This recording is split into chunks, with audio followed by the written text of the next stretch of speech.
It's my pleasure to welcome you to our conference on the COVID-19 crisis and its impact on post-Soviet Central Asia. Well, one of the many impacts, not limited to Central Asia, is the fact that we can't welcome you here at our premises in Bishkek, but we have to do our conference online. Still, I hope the next 3 days and our 3 panels on foreign policy, human rights, and migration will interest you, and you will find it exciting to engage into the discussions. I would like to take this opportunity to express our gratitude, first and foremost, to Flemming Spitzbold Hansen from the Danish Institute for International Studies, with whom we collaborated to make this event happening. Actually, it was Flemming's idea to reach out and to ask if we want to do something into the COVID-19 pandemic here in Central Asia. And I'm very happy that we came forward and together now are supporting individual research projects, the results of which, or part of which, you will hear about in the coming 3 days. And I will leave it to Flemming later on to introduce himself and the Institute a little bit. I would like to express my gratitude also to our team here at the OSCE Academy, which has been organizing this event, finding moderators and discussants, to whom I'm also very grateful for their input into our conference. Last but not least, I'm very honored to welcome as our keynote speaker, Ekaterina Schulmann, who will talk about COVID-19 crisis and the global shift of values. Now, before I introduce Professor Schulmann to everybody, I would like to give the floor to Flemming to deliver his welcoming remarks. Flemming, the floor is yours. Thank you for this, Alexander, and hello to everyone. And thank you for the invitation to take part in this event, and of course just to say a few words by means of introduction and welcome. As you can see, I'm speaking to you from the Danish Institute for International Studies. I'm in Copenhagen. It's 9 o'clock in the morning here, and we're getting ready for a full working day. As Alexander said, we had this idea to do work on the COVID-19 pandemic. We all caught in this together.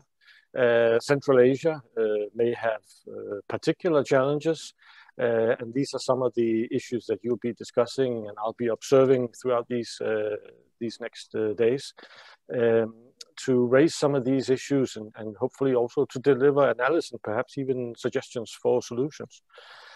So while our medical colleagues are working hard to come up with a vaccine, it's left for people like us already now, and especially afterwards, I'm sure, to try to collect some of the pieces and to see what happened, and to help all of us have a better understanding of how we responded as individuals and as collectives, as communities and societies and states to this challenge. And I'm very much looking forward to this. I've been with the Academy for some years, following events, and I'm familiar with that very high standards that you have at the Academy.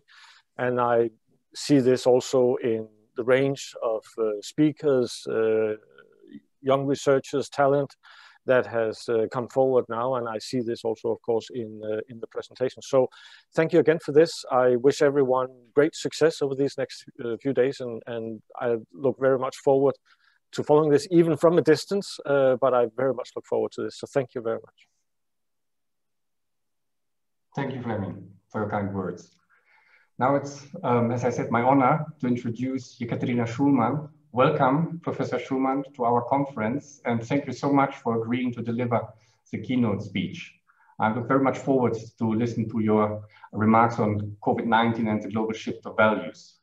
To everybody, Professor Schulmann is an associate professor with the Moscow School of Social and Economic Sciences, as well as an associate fellow with the Russian and Eurasia program at Chatham House. She's also an adjunct professor with RANEPA, the Russian Academy of National Economy and Public Administration, and she has been publishing widely on the issue of legislation and regime developments, with a special focus of Russia, on which she also comments very often publicly. She has her own feature at Echo Moskvy, in which she regularly expresses her opinions about current developments in Russia and beyond. And it's as I said, my pleasure today to have you with us and to deliver your keynote speech to our conference participants. Professor Schulmann, the floor is yours, and thank you so much. Thank you very much for the invitation and the opportunity to speak before this distinguished audience. I'm also grateful for this flattering and yet accurate introduction. I understand that Russian names of our institutions are complicated, but you got it absolutely right. I don't think I'm a professor as yet. I'm in a Russian parlance, I'm a docent, an associate professor rather. And I must add that I would, of course, much rather be in Bishkek and welcome all of you in an offline event. And let us express a hope that this will one day happen and we will be freed from this little cells of Zoom in which we're imprisoned at the moment, and we'll be able to associate as free people and academicians. Before I start with my small thesis and before I start sharing my theories on how the pandemic affected the values shift, the transformation of values worldwide, I must say that for the academic community, a kind of additional lesson of this ongoing lockdown has been the appreciation of why exactly we used to collect for our conferences and roundtables and meetings, why we couldn't just share emails with our physicists, why we couldn't just use Skype or Zoom. This is why. Now I think we understand the great added value of real human communication and what exactly is the difference between even this electronic video exchange of ideas and the real communication between real people. So I will try to share with you, I hope we'll be able to do this. I will share with you some of my slides. Some of them are in Russian, the language which I strongly suspect some of you understand, but I will anyway try to explain it in English as well as I can. Before we start, a few introductory notes. First, we, the Academy people, are expected to deliver conclusions. We're expected to explain things and also to tell what will happen next. But in this distinguished audience, I must say that, of course, we are, as well as everybody else, we are in this ongoing process. We are in this developing transition. We do not know how this will end or when, and the consequences are yet to be seen. So we may, and we do, because that's what we do, come up with our preliminary ideas as to the general drive of these changes. But we, of course, must say that quite a lot of things will depend, as far as the consequences are concerned, on the length of the pandemic, on the severity of the lockdown, and on the timing and effectiveness of either the vaccine or other means that humanity will develop in order to deal with this crisis. We often hear and we say ourselves that we are dealing with a crisis.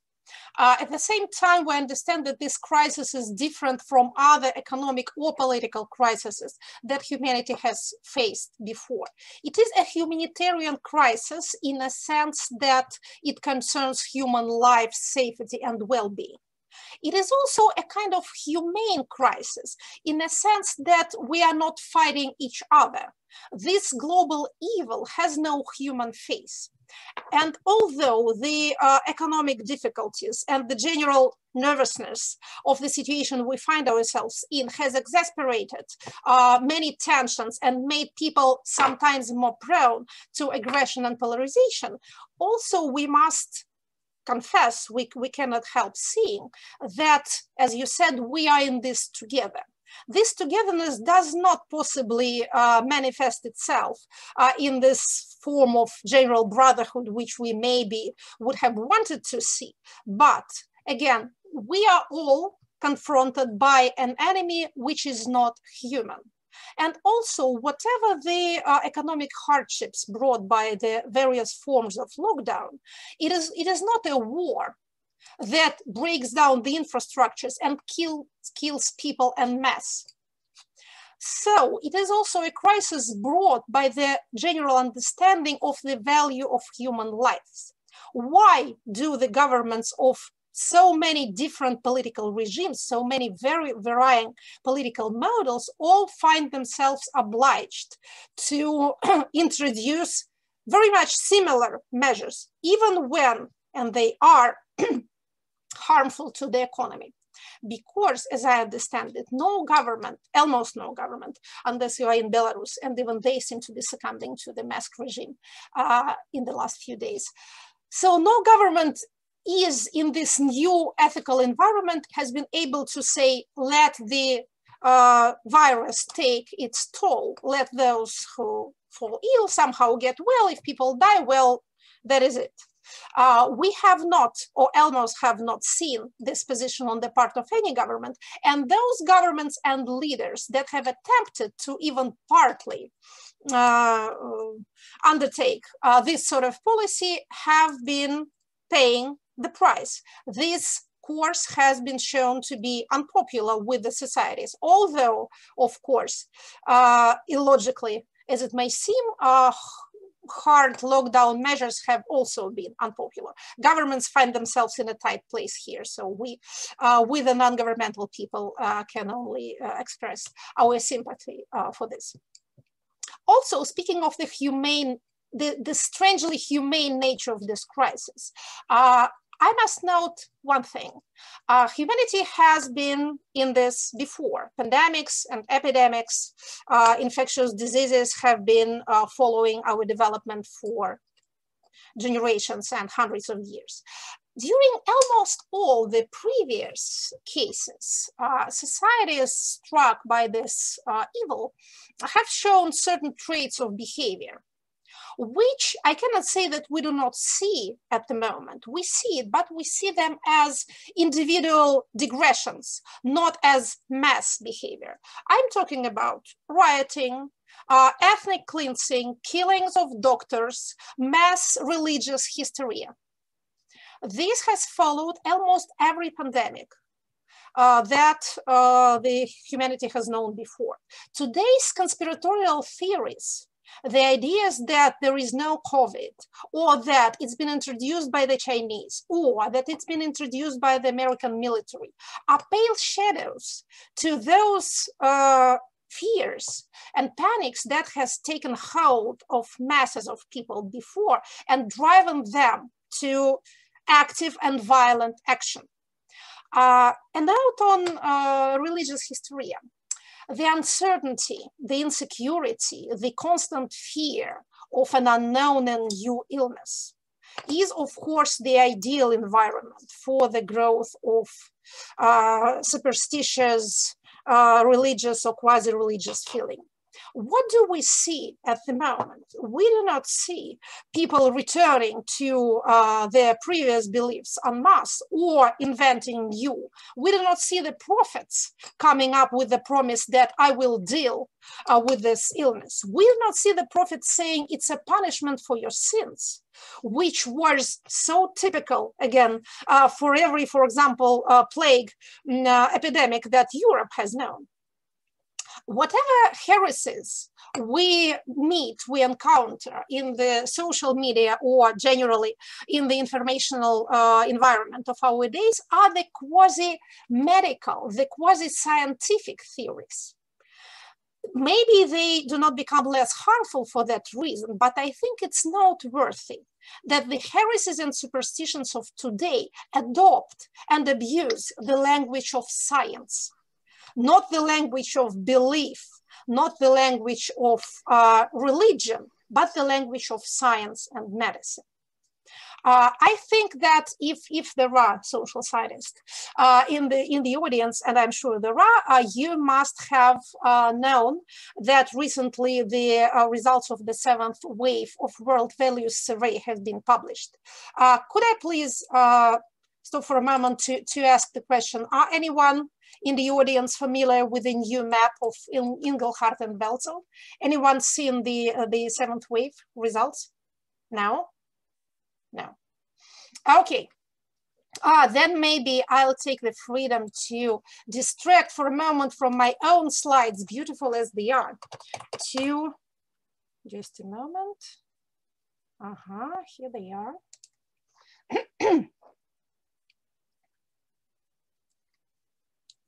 To share with you this new map.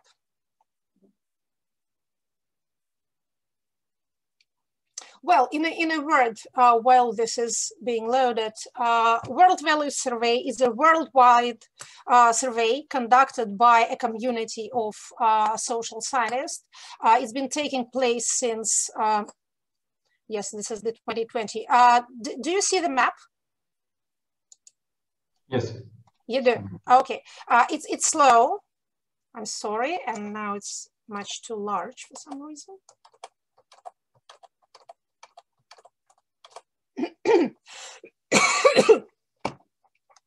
So this is the new map, which a lot of us has been waiting for. The previous one was the result of a survey conducted from 2010 to 2014. This is 2017-2020. So the head of this research initiative is Ronald Inglehart and Welzel. They've been doing it since 1981. The first survey has been in Russia, has been taken yet in Soviet Union in 1998. And since then, there have been various waves of research, and this is the 7th. These are the preliminary results. You see, this is the provisional version of the map. So some of the countries are yet absent. We are waiting for the final version, but there are already preliminary findings. And Ronald Inglehart, who is one of the, I think, the most cited political scientist in the world since the 70th. He's been occupying the first place in citations, which we all envy. And he's been in this first place since then. No one's been able to move him, largely because of the immense popularity of this World Values Survey and the map. So he's published an article in, I think, Foreign Affairs. It's entitled "Giving Up on God." And he says that one of the most visible signs of change when we compare the previous wave with this one is the decline of religious feeling across the world, even in the Muslim populated countries, especially among the young generations, but not limited to them. So what do we see on this map?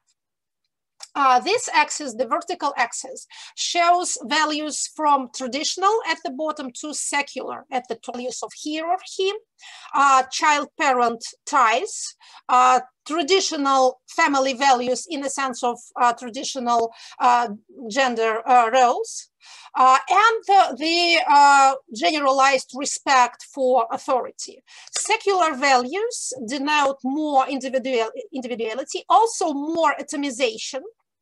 So it's not the contrast between the bad values, bad old values, and good new values. It's not that simple.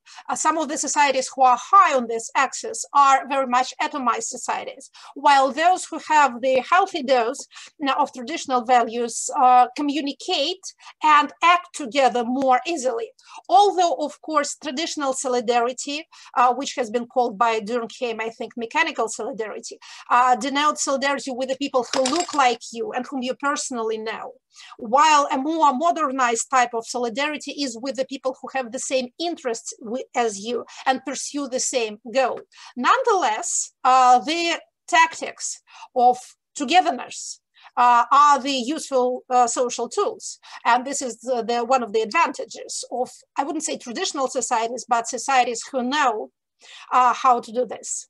Especially, this is important in the case of post-totalitarian societies like Russian and Chinese, who, as you see, are relatively high on this axis, but that's not, I can't say that there is no good as this, in this, there is. It's a phase which the societies that have been subjected to collectivism against their own will, it is the phase, this individual phase, that they need to go through, but they have the weak side. They know the weak side of this atomization. They very often do not know how to get together. And also their civic behavior, their political behavior is negatively infected in this. I think this is an important thing because we are actually very much apt to read these values as bad and good, progressive and regressive, which is not exactly true. It's a complicated picture. So, to conclude with a vertical axis, secular values are the values of science rather than religion, individuality rather than hierarchy, autonomy, and more tolerance for people who look and act different. The horizontal axis, values of survival versus self-expression values. And this is also extremely interesting in the context of pandemic because actually Engelhardt has for decades associated development and higher economic results with the movement of societies from survival values to self-expression values. So you will see, if you look at the map, that indeed this lower left corner is occupied by the poorer countries, although not always. Look at Qatar, for example, a very rich country. Some of the poorer countries are much further on the scale of survival versus self-expression. So what is self-expression?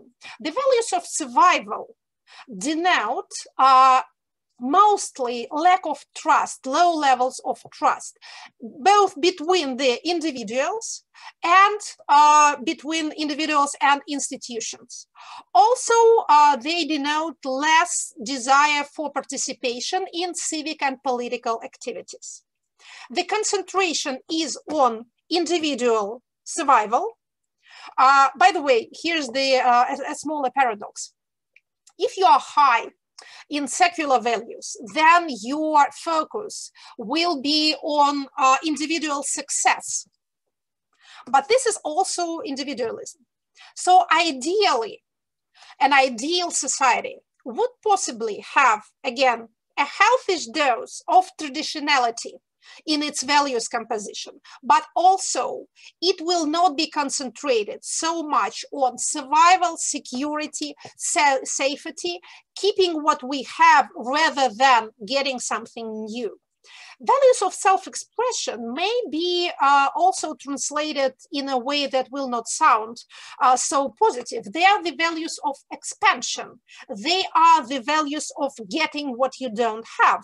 They may be understood as imperialistic values, because these are also not for safety as such, but rather for glorious new adventures and getting what is not yours. So you see, again, my idea is to get away from the simplistic picture of good and bad, old and new values.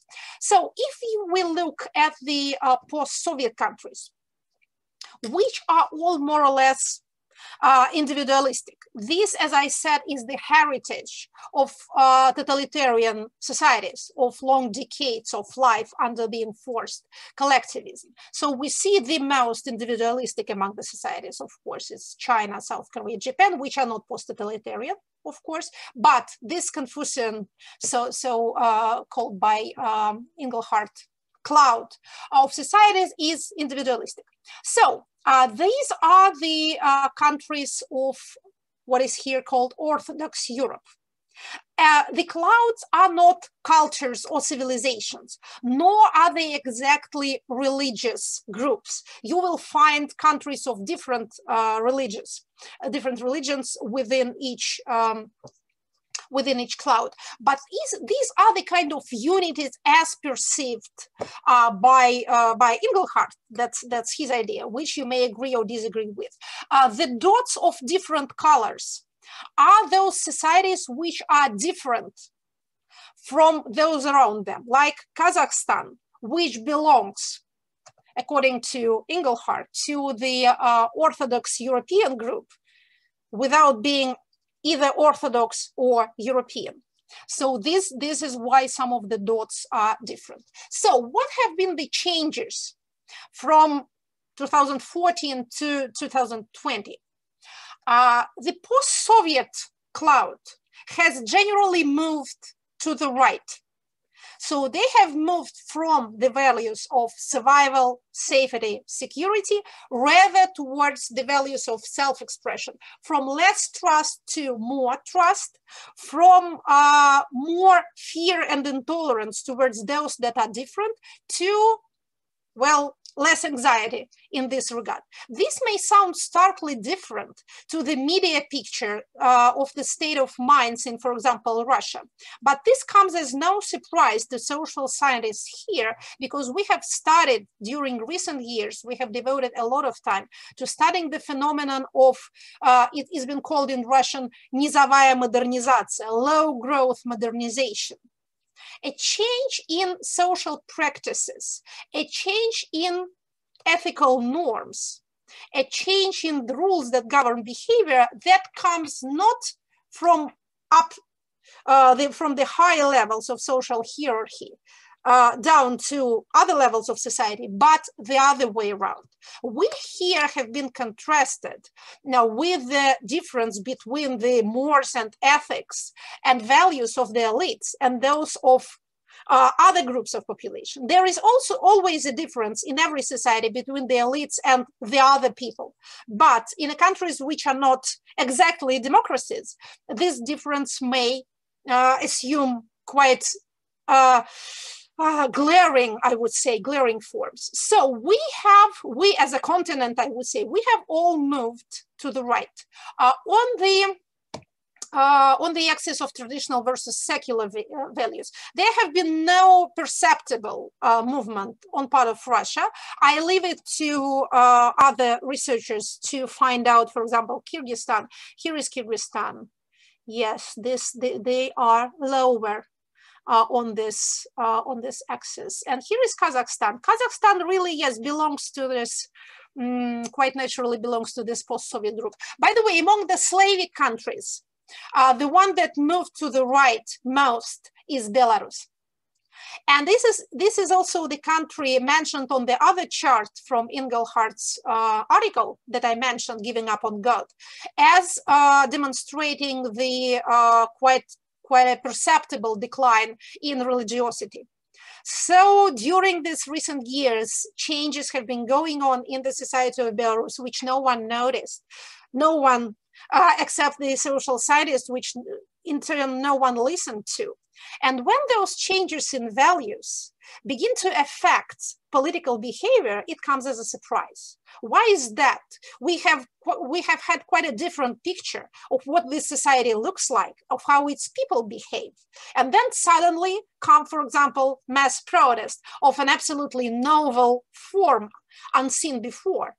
And then everyone is surprised except those who have conducted this research previously. So when I said that there's an interesting point about values of survival and values of self-expression, which is directly connected to the pandemic, Engelhardt, in his article, asks himself a question: whether this general trend towards more self-expression, towards more progress, towards more respect for science rather than religion, will be reversed by the pandemic. Because our very existential sense of security is, of course, directly affected by this. We are no longer sure of anything. We no longer have plans. We live in constant fear. This is the ordinary life of a person in Middle Ages. We have not reached the state of solitary, nasty, brutish, and short, but we are pretty solitary. Well, we're not nasty, not as yet, but we tend to focus quite a lot on brutish things, on physical things, rather than affairs of the spirit. We are concentrated on the affairs of the body.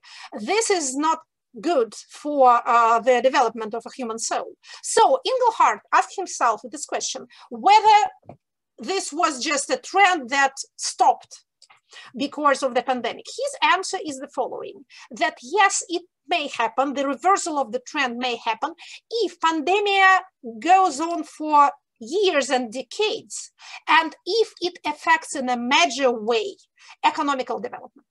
So to put it simply, if we all grow cold and hungry and poor again, And if this goes on for years, then the trend will be reversed. If not, then not.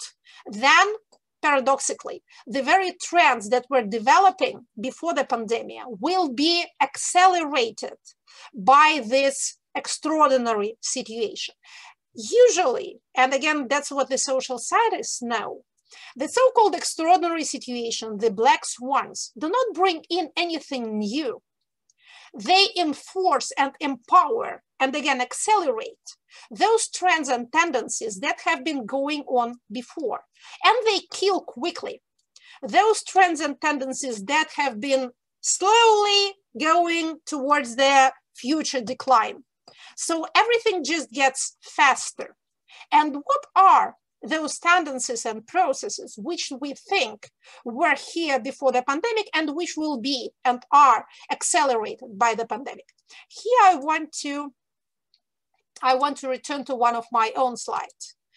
Do you see the slide, the one with the Russian text? Yes. Yes. Yes, you do. Okay. I think I can make it full screen. Is it F5? Yes or not?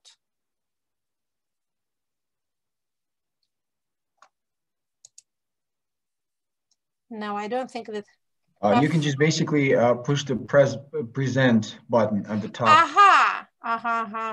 Yes, present. But then it will start moving on its own accord, which I don't want to happen. Okay, so now you see it as a big slide, okay?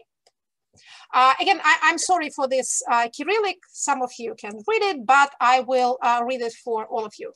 So I would suppose that there are 5 basic tendencies that have been accelerated by the pandemic.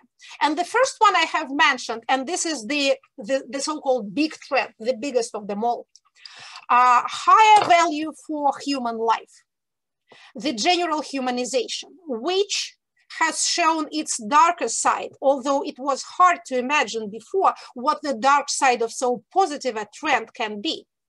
But we have seen how societies have come to sacrifice freedoms for security. But security of what? Not the security of the state, for which so many sacrifices were made in the 20th century, but the safety of an individual, the preservation of his or her life and health. The second tendency is this strange compound of globalism and isolationism. We are physically isolated, but we share as never before a common informational cloud. One thing and one thing only concerns all the humanity. The collective brain of humankind is engrossed with trying to solve this one problem. Again, this has been here before. We all have been on the same YouTube, but now we share this one agenda like never before. It concerns the informational environment, and it also concerns the political environment. There have been an idea that pandemic will put a stop to globalization by isolating the countries in their respective borders. And indeed, it must be said that the nation state, which is the basic political unit of our time, has been given, well, maybe the powers and the prerogatives which it began to lose during the previous decade. National governments have become more powerful at the moment, but also more responsibility have been invested in them. And after responsibility comes the price-paying moment. So the societies have asked from their political management maybe more than this political management can give.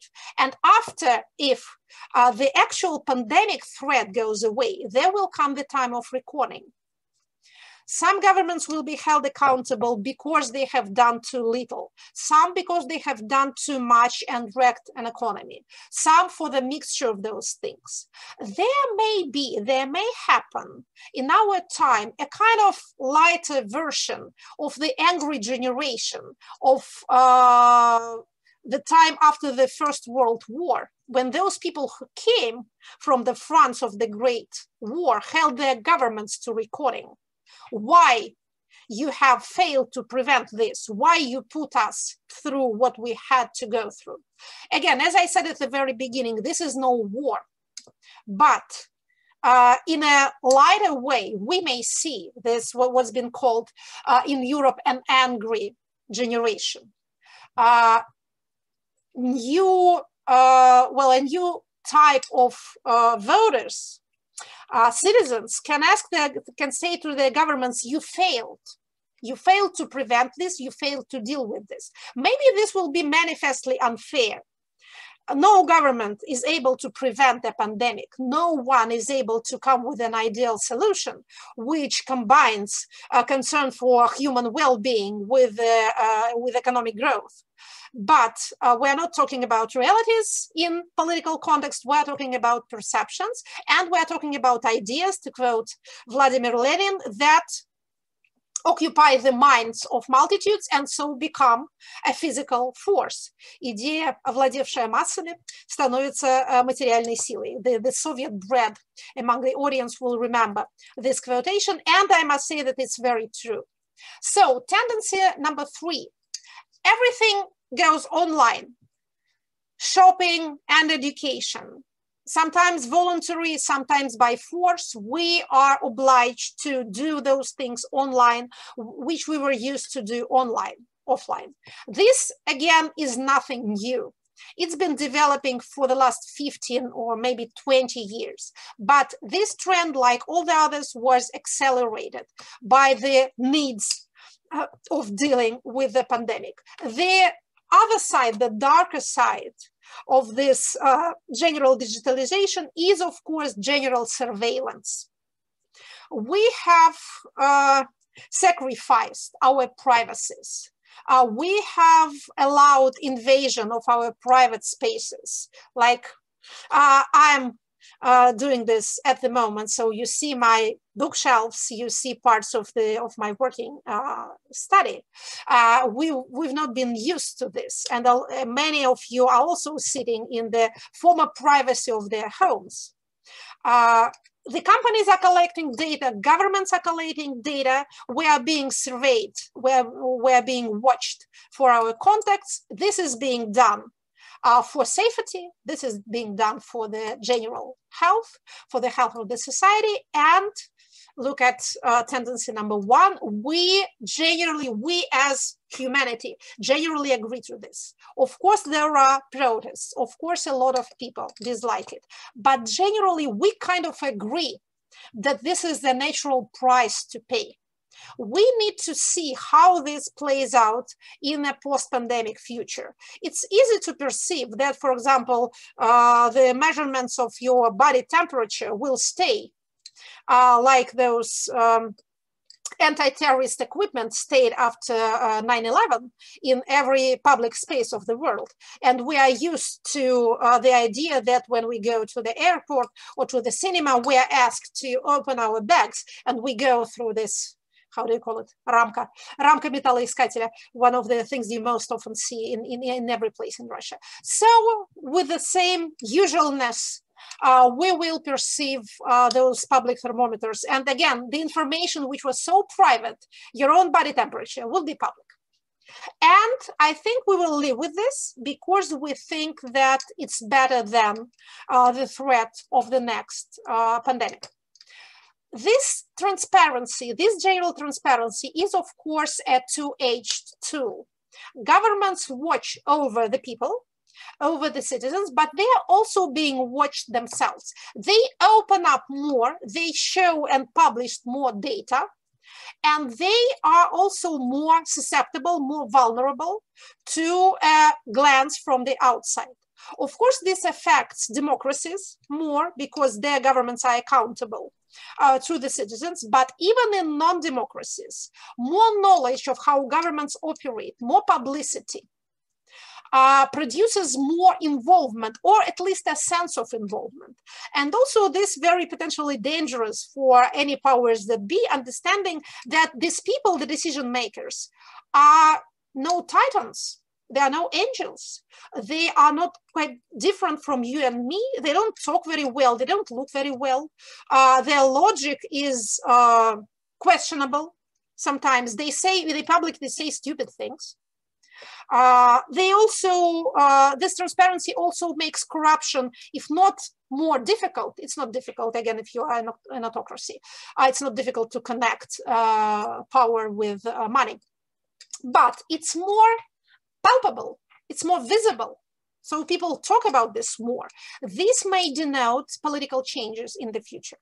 Tendency number 4, the domestication of labor. We are all working from our homes, a lot of us. Also, a lot of people perceived what amount of work has actually been necessary for them to be able to leave their homes and go to office. There inevitably comes high appreciation for the unpaid reproductive work done mostly by women.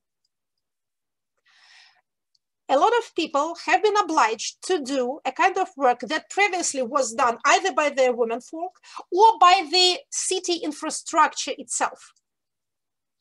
They understood what was the advantage of having an actual office space, but the employers understood how extremely advantageous for them is to put their workers at their homes, where they pay for their space themselves, they clean it themselves, they light it themselves, so they have their own equipment. The employer only pays for the actual work which is being done, which are the labor relations of the 18th century. We are suddenly back from all the victories won by the trade union movement and by the general workers' solidarity during 150 years. Something will needs be done about it when people fully understand how this new level of exploitation has been reached. At the same time, workers have also perceived new opportunities. For example, now people can work from the regions where life is cheaper and work for companies who pay more. This may affect migration rates, not for all professions, but for some of them. This will broaden the opportunities for the employers, but it will also broaden the opportunities for the workers. This is a very interesting potential tendency. I suspect that a lot will happen around it, which we yet do not know. Maybe it will accelerate the movement towards basic citizens' income in richer countries. Maybe this appreciation for domestic work will transform this basic income into some money paid basically for people to cook at home, for example.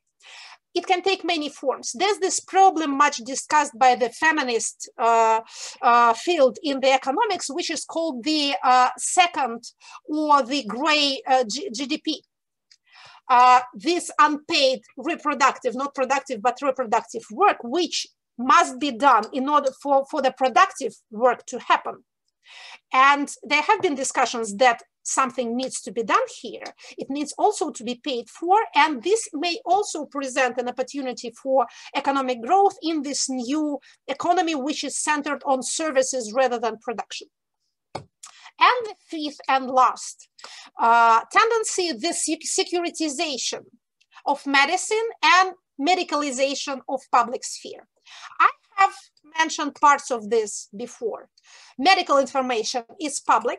Medical issues, healthcare issues get prominence in the public discussion. A lot of attention is being focused on healthcare system in every country. So questions are being raised whether it failed the test or maybe it has won the battle. There's this paradoxical union between the greater veneration for doctors as new heroes of this new world war and a great disappointment in healthcare structures, which are predominantly seen as, again, failing this stress test. The securitization of medicine may mean in the future the appearance of both national and global healthcare institutions with enforcement powers, with their share of legal violence.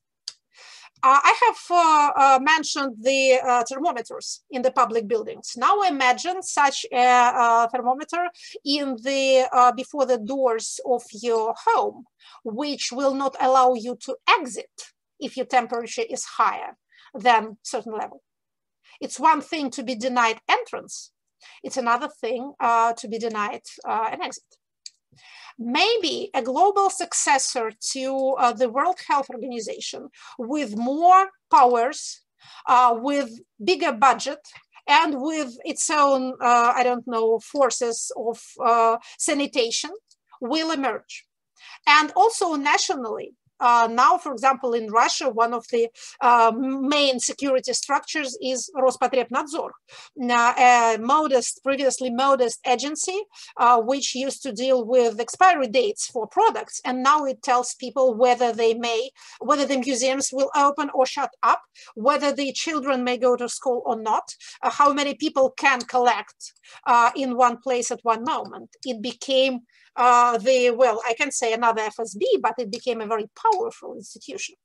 And political science knows, the science of political administration knows that once invested with power, governments and governmental structures are very loath to lose hold of it.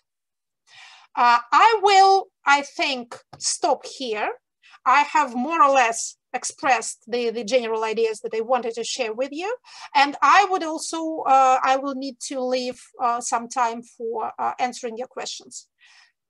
Thank you very much for your attention. Let me return to you in person. So I hope you see me at the moment. You see me, no longer the slide. Okay. We are out of our own timeline, but that was because of technical issues. I will sadly need to leave shortly for another event, but I think we do have kind of 10 minutes to answer your questions. Thank you so much for the lecture. And we have already a couple of questions that I see here in the chat. One concerns research done here in Kyrgyzstan on trafficking in persons, which demonstrates the digitalization of processes and development of parallel informational space, darknet. And the question is, as you can probably see yourself in the chat as well, if that does not mean that we have not one process of globalization, but many. Fascinating. So you're actually doing research on human traffic. Brilliant. Asked by one of the participants, by Gulnara Ibraheva, and I know of these studies as well. So the question would be yes. It's an interesting and a very dangerous field of study. Well, I would say that it's fascinating that mafia structures also use digital technologies, but again, why wouldn't they? They work for everybody. So I would say that there is this general process of globalization which everyone uses to their own ends. If you, I don't know, you heal people or you teach people, you use digital technologies. If you buy and sell human meat, you also use digital technologies. So this illustrates the meaning of the big trend. What is a big trend? It's not something that is overtly positive. It's not something that is progressive. It's not something that only happens in the first world. It's something that happens to everybody. But you need to watch out in what form the inevitable trend will come to you. Whether you will be blessed with the new technologies that make your life more comfortable and safe, or you will be subject to this digitalized human trafficking. Thank you very much. Another question goes for nationalist trends worldwide. And if that is not an obstacle actually to global cooperation, which would be necessary to create a global health organization, for example. Can you comment on that?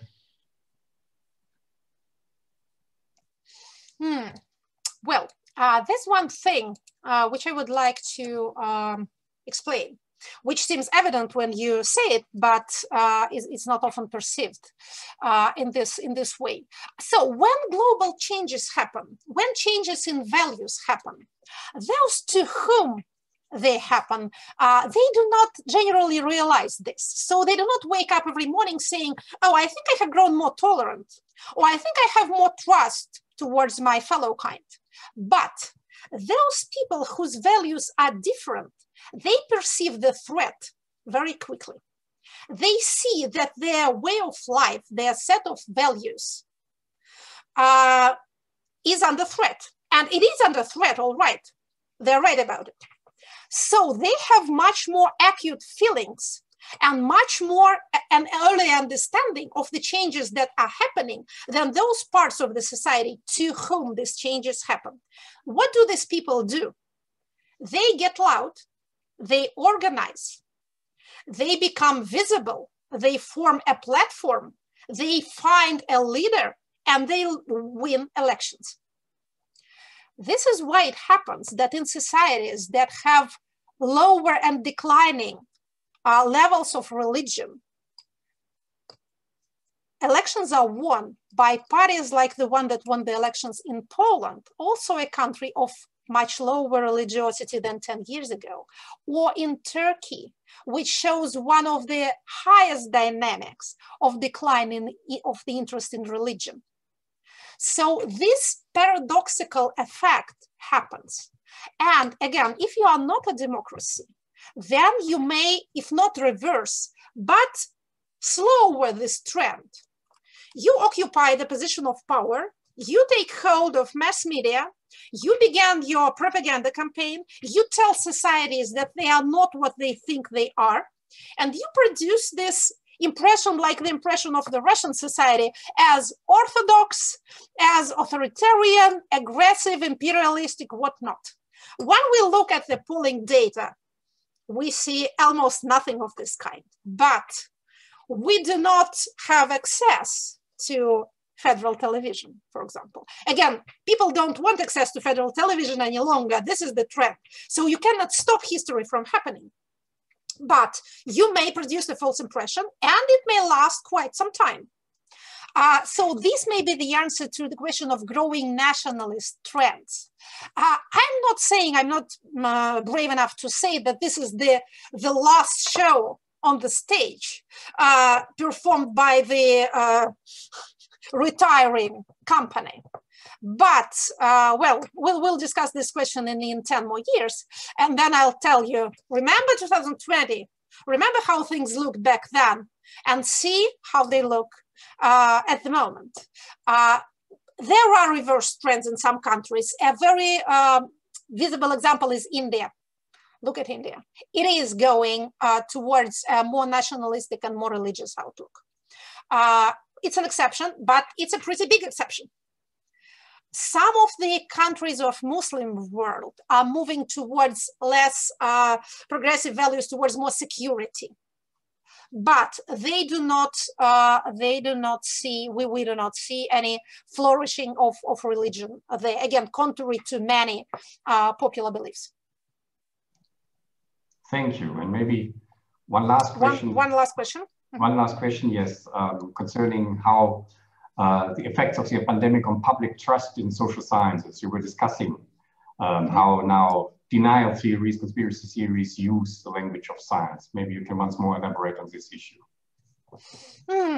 Well, at the moment, things look pretty bad on the surface. Social distancing is exactly what it is. It's a distancing. It's the breakup of contacts. We humans became afraid of each other. We see each other no longer as human beings, but as sources of invisible threat. I think you have your equivalent to the scary phrase we have here in Russia, бессимптомный носитель, a symptomless, well, a person who may infect you without knowing it.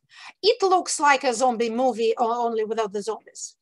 At the same time, again, let us repeat this phrase, which is so often repeated because it's true. We are in this together. If we get out of this, we get out of this together. It's been said that the virus knows nothing about race or class. It's not exactly true. It knows about race, and it knows much more about class. The poorer people are infected worse. They're infected worse with every social and natural ill which happens. This is the great injustice of poverty. But if there's a relief, if we find a solution, if there's a vaccine, if there's treatment, then we all get that.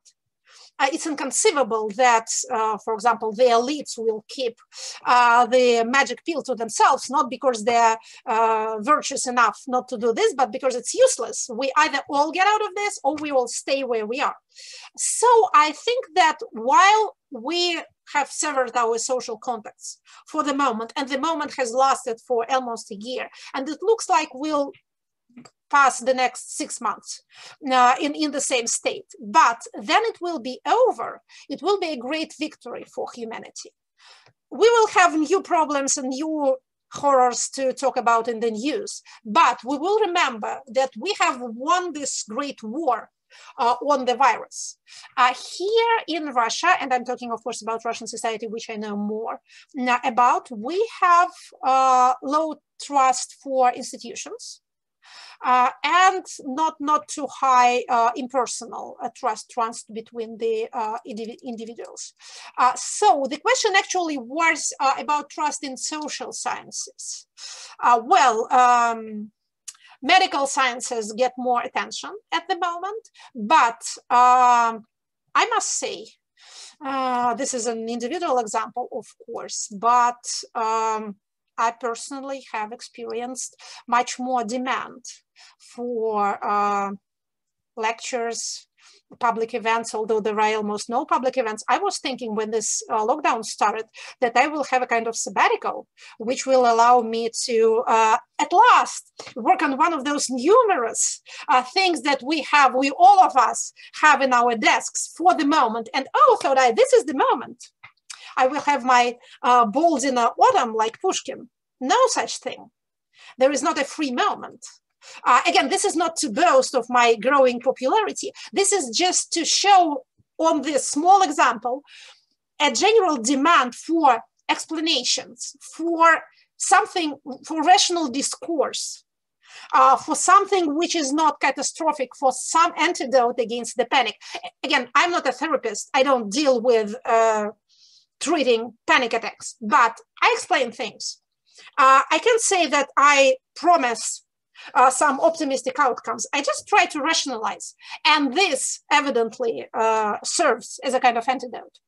So if we, the social science community, do what societies want us to do, explain things to them, and say that the world is rational, and say that we are no longer in the Middle Ages, then we will receive our reward in the form of higher trust and more understanding of what is the use of funding and keeping the social science chairs in our numerous universities.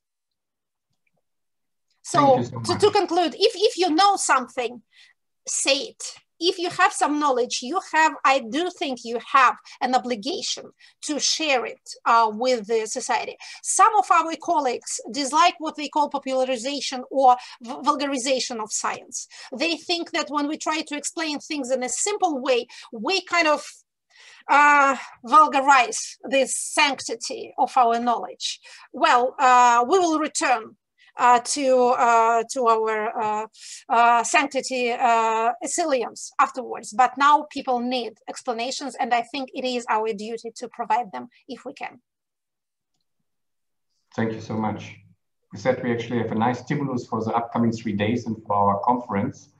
And I would like to express my gratitude once more for your time that you have dedicated. Despite the electricity cut, we had a beautiful lecture from you, and I think we will continue discussing your input in the coming days. Thank you very much. Thanks again for the invitation. Sorry for the electricity. I repeat my readiness to share with you the materials which may interest the audience. And since I need to go now, if there are any questions that people wanted to ask but didn't have time to, you can send them to me. I may attempt to answer them later. Good? Thank you so much. Thank you very much. All the best to you, Professor Schulmann. Thank you. And with that, I give the floor now to my colleague Sergey, who's going to instruct us on the further proceedings. Sergey? Yes, thank you very much, Dr. Wolters. It was a wonderful presentation by our distinguished guest today, Ekaterina Schulmann. Before we go all for a 10-minute break, let me please brief you very succinctly on what's going to happen. We're going to have 4 presenters for this panel today. Two of them are Dr. Ibrahima and our very own alumna Gulnoza Akhmedova. They will be talking about domestic violence, case studies in Uzbekistan and Kyrgyzstan. And two other presenters will be Dr. Bigchuro Aliaskarov. He will be talking about fear of COVID-19 and its impact on police officers during the pandemic in Kyrgyzstan. And the final presentation will be about education quality in Central Asia, case studies of Kyrgyzstan, Tajikistan, and Uzbekistan, of course, in light of COVID-19. So please stay tuned. Do not close your windows. Do not go out from this conference. Just you may turn off your cameras and the microphones. And yeah, the 10 minutes break. Thank you very much. Stay tuned. Good afternoon, everybody. Thank you for joining, or thank you for staying with us. My name is Aygul Abdubayetova. I manage a research and training department at the OSCE Academy, and today I will be moderating this panel. So welcome to panel one. Our panel one will be on COVID-19 and human rights. So let me introduce, I hope Gulnoza is there. Let me introduce our first speaker. Our first speaker is Gulnoza Akhmedova. Gulnoza Akhmedova is a project manager. Hi, Gulnoza. Project manager at ACTED Uzbekistan, and Gulnoza is our alumni. She's alumni of Politics and Security program. And Gulnoza works on the project on civil society, advancing women's rights, empowerment, and advocacy. So it's an excellent topic for Gulnoza. Welcome, Gulnoza. Gulnoza will be presenting on ignored victims of pandemic, addressing gender-based violence in Uzbekistan. So Gulnoza, welcome, and the floor is yours. Thank you very much for introducing me. It's my honor to present the results of preliminary results of the study on gender-based violence in Uzbekistan to such a distinguished audience. I think I'll start my presentation. So if you can see it, I just shared my screen. Could you confirm that you can see my presentation? Yes, we can. Yes, we can see it.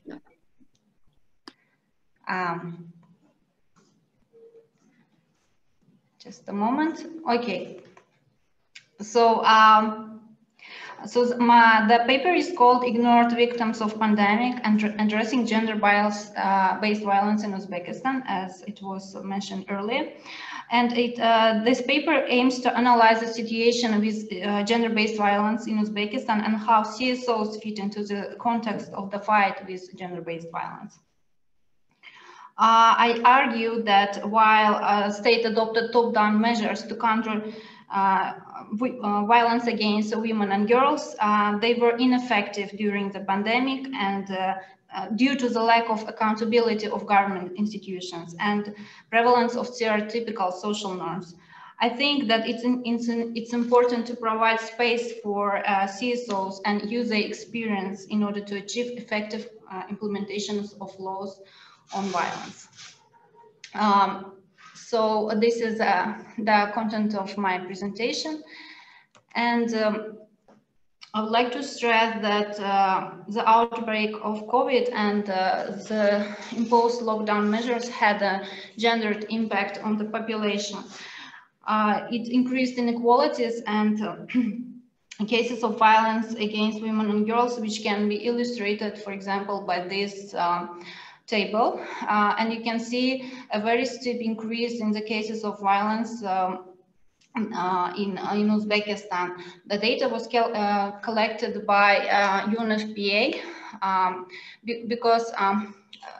because we don't have official statistics on gender-based violence. I used the data collected by UNFPA. It was based on the calls on crisis hotlines that was established with support of UNFPA in Uzbekistan. And I would like to say that while the lockdown measures that were imposed since March 15 had a very bad effect, socio-economic effect, the state had very little capacity to address them.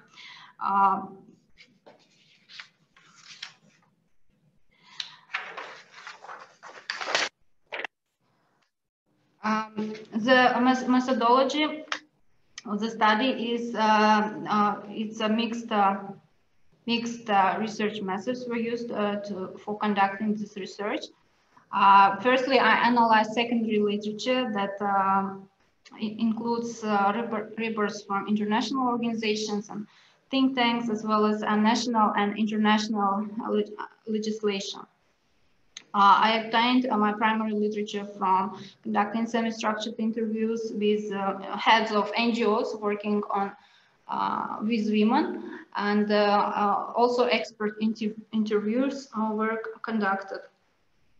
I also analyzed case studies related to the experience of victims of violence and media discourse. The first section of the paper describes the actions taken by the government to tackle gender-based violence during COVID, and the second section will analyze the gaps and how grassroots organizations work to close these gaps.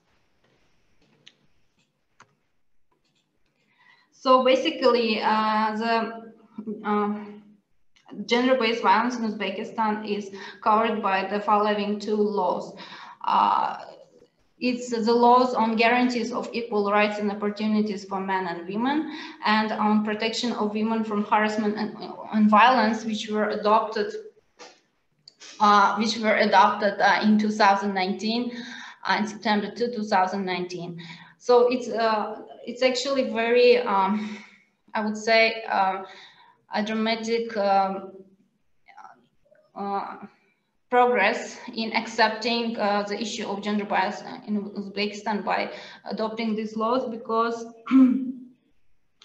for the first time we could actually use this definition and domestic violence in the legislation, and for the first time this law covers all types of gender-based violence. It's psychological, physical, sexual, and economic.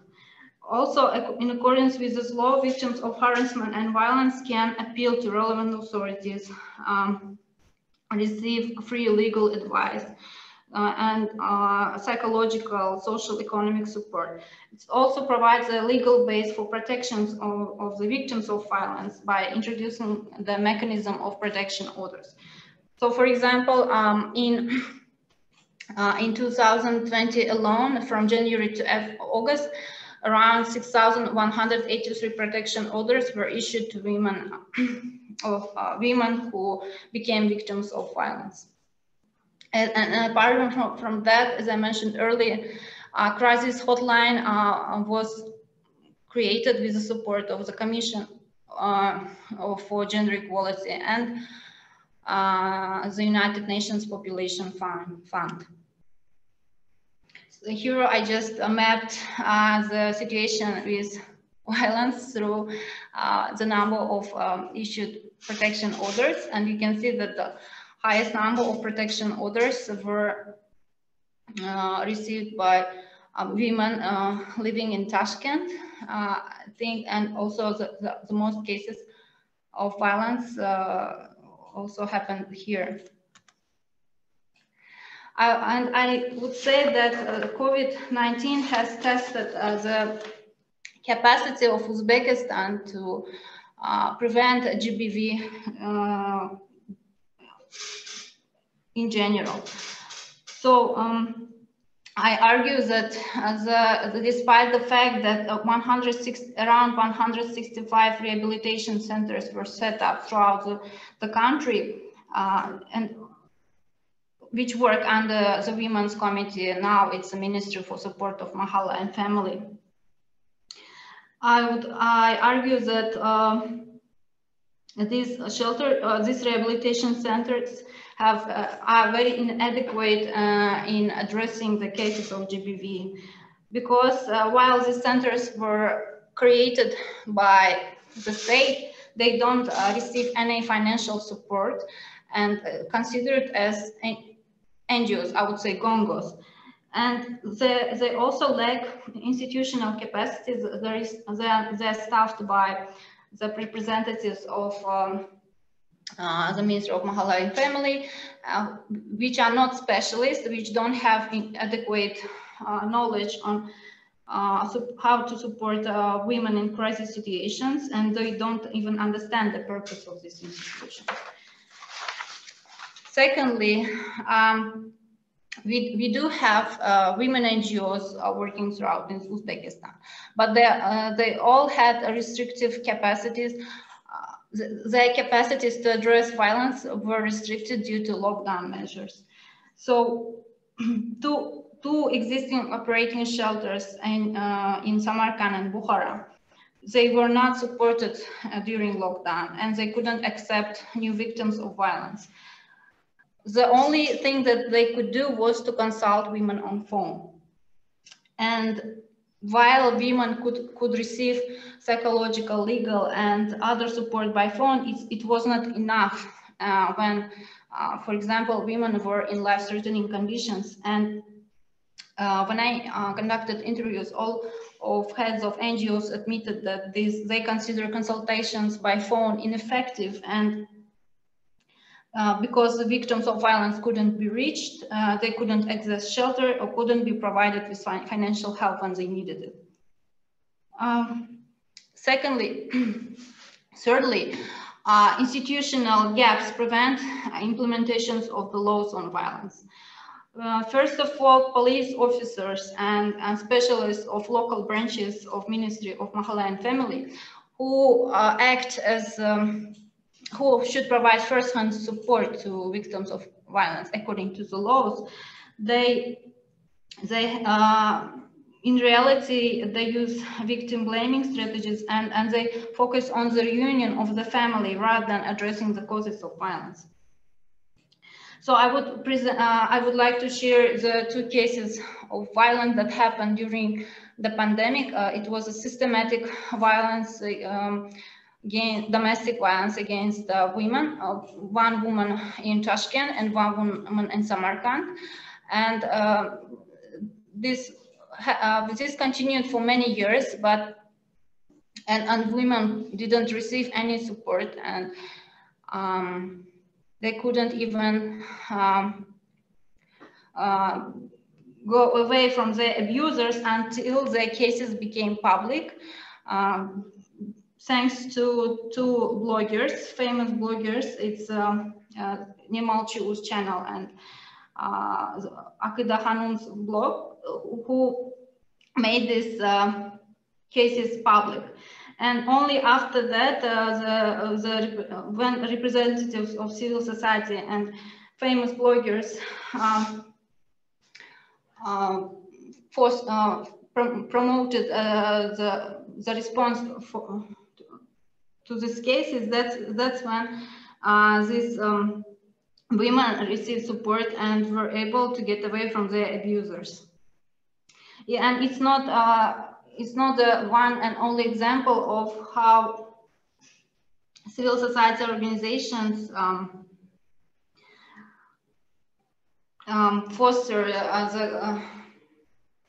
promote the implementation of laws by the government institutions. Because in reality,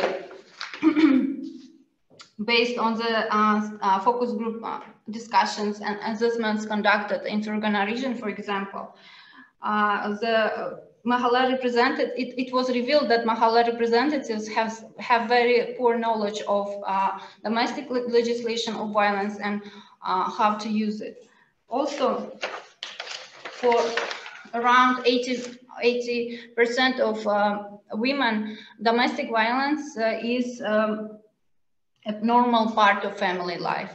And therefore, victims of GBV face indifference. In most cases, they are forced to return to the perpetrators of violence. And shortly, I would like to state that one of the major causes of reportedly one of the major causes of domestic violence, which is economic insecurity and unemployment, which was also caused by lockdown measures. It was not addressed. For example, low-income families lost 40% of their income, says the study conducted by UN, due to shutdown of small businesses and forced return of labor migrants. I would like to conclude that poor implementations of laws due to lack of accountability of government institutions prevents aspirations to combat gender-based violence become a reality, and despite the restrictions posed by the government, CSOs proved to be more effective in addressing GBV during the lockdown. And finalize it with a statement that while state considers GBV a top-down initiative and limits the space for NGOs to address such problems, the government sector fails to address GBV, and this gap is covered by NGO sector in the environment of absence of support from the state. So what kind of recommendations and policy options I would mention here? It's Gulnoza, you have 1 minute left. Okay. So I think that CSOs have the ability to hold the government agencies accountable for enforcement of national and international legislation. And also media could play an important role among whistleblowers in making the voices of the victims heard and influencing public opinion. I would recommend to empower civil society organizations, and because they can effectively scrutinize the work of local government institutions. And I would also propose to start funding the rehabilitation centers through private funds to make them more accountable, and also train their staff. And the third thing, it's use the extensive experience of women CSOs in addressing cases of violence, in providing shelter and consultations to the victims of violence.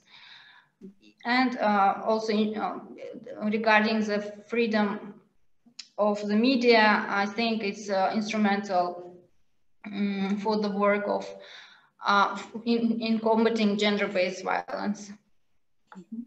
Thank you.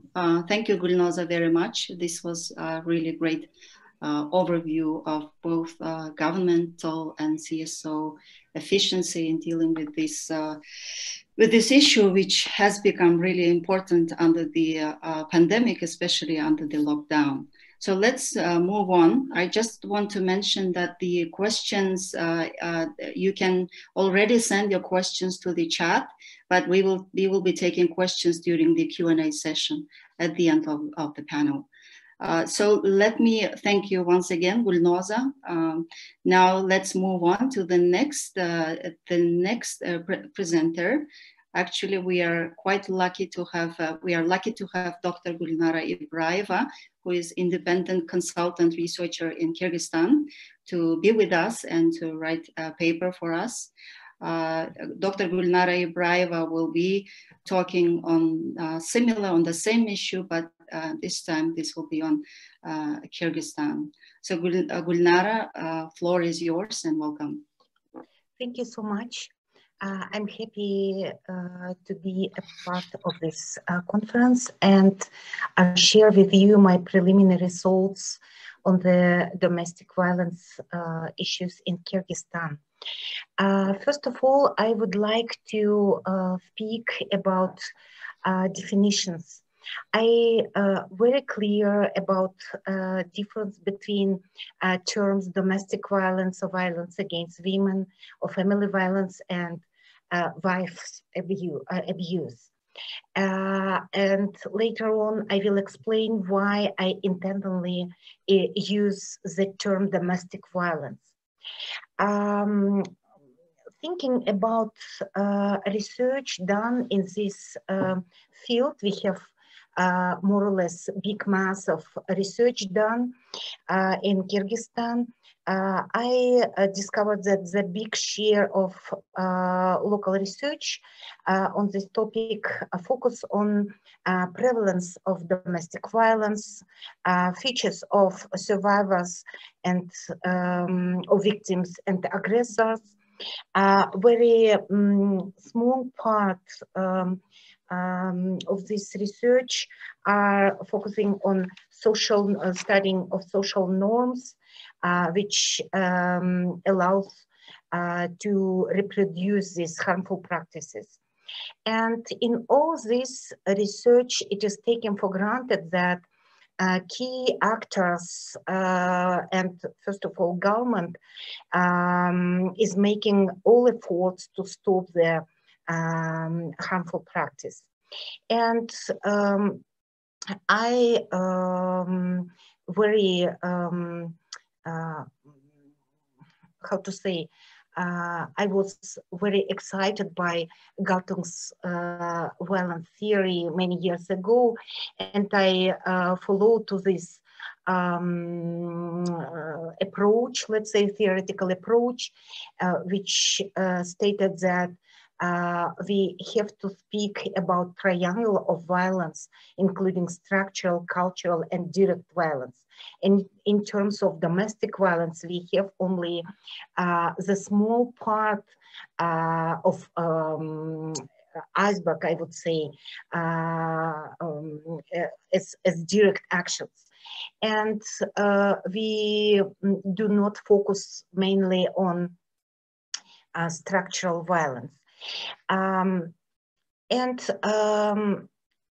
Galtung suggests that all three forms of violence, they feed and reinforce each other. We cannot even imagine that direct violence will be possible without cultural and structural violence.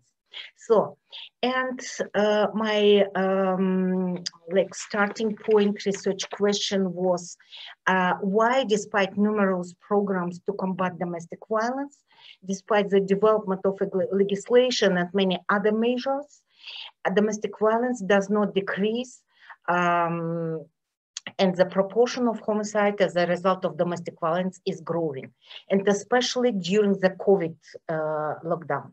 So, and starting from this point, I thought that I will focus methodologically on the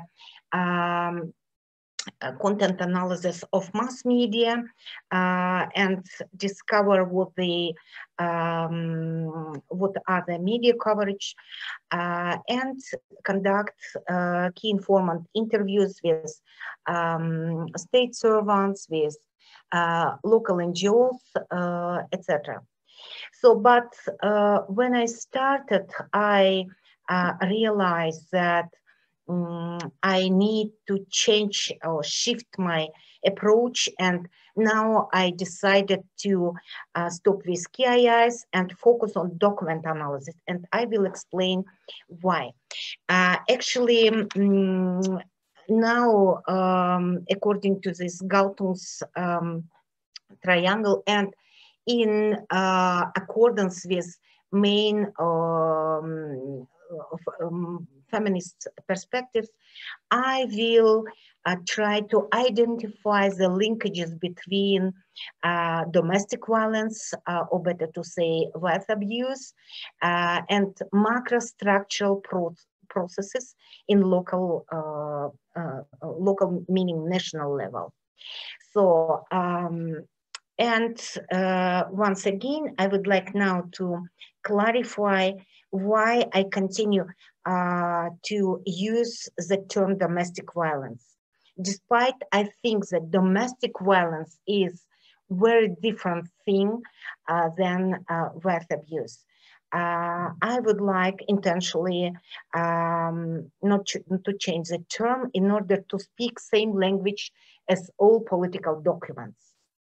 But I would like to mention that the core of difference between domestic violence definition and wealth abuse definition is that Wife's abuse definition is exactly form or type of gender-based violence, when we can say any harmful act directed against individual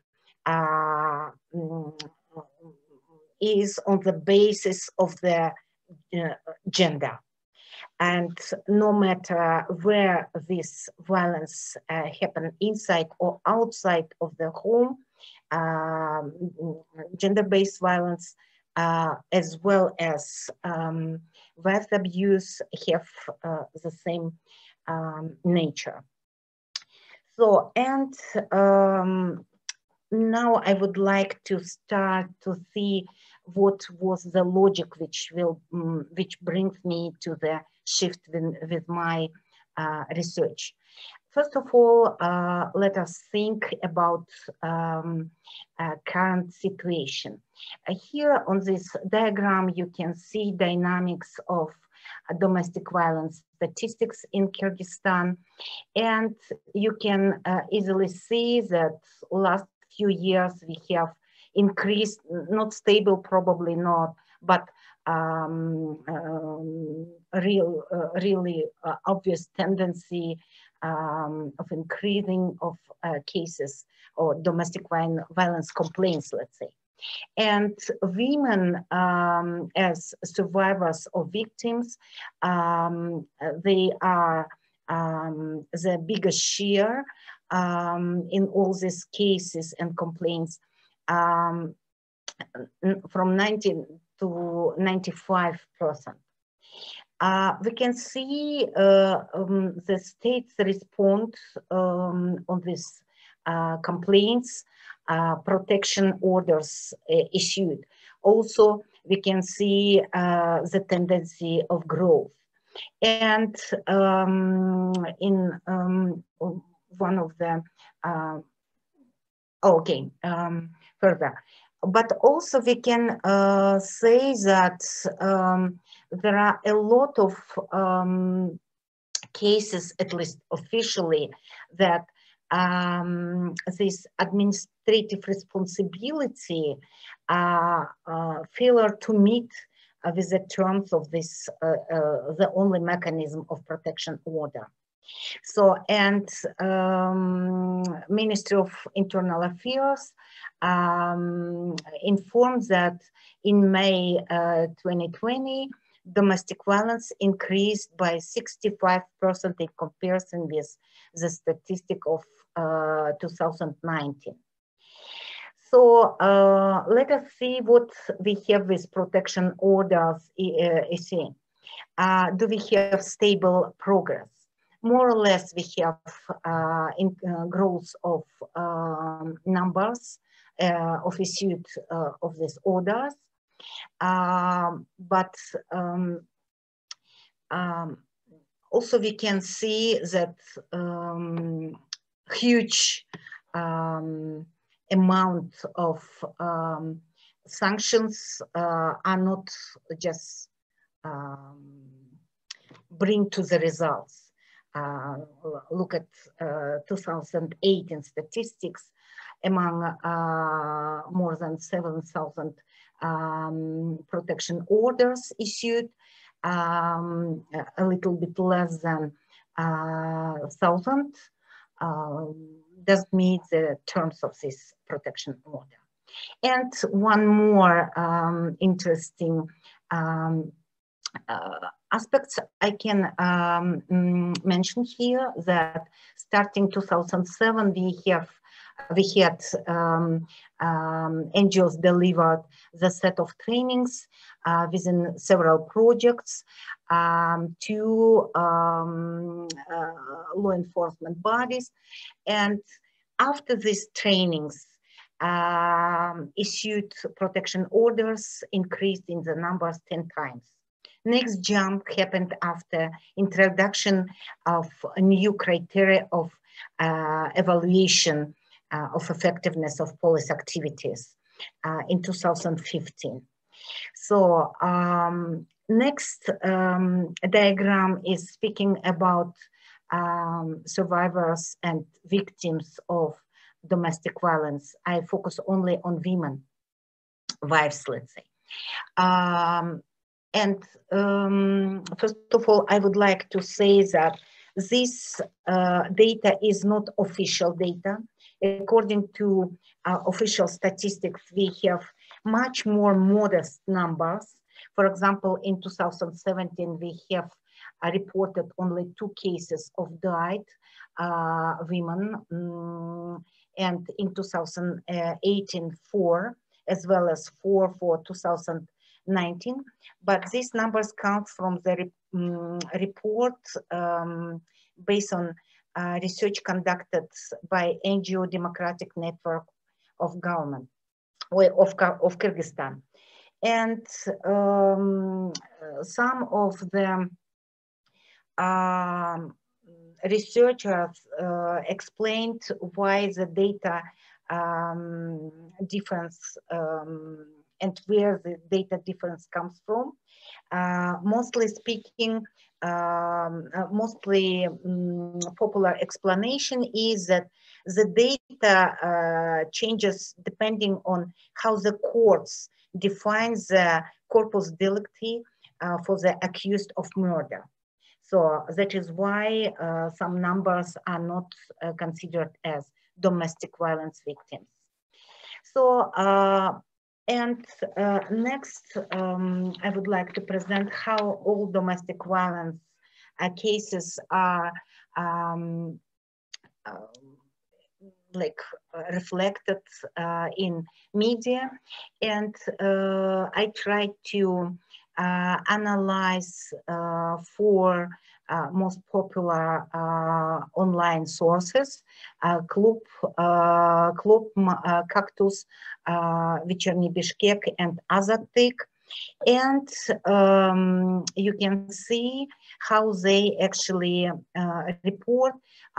Mostly cases are the same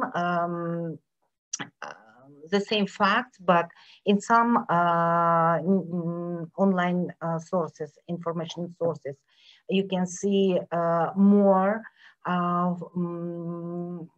cases reported and some less. And you can see here the numbers according to the regional distribution based on media coverage. So, and it's very interesting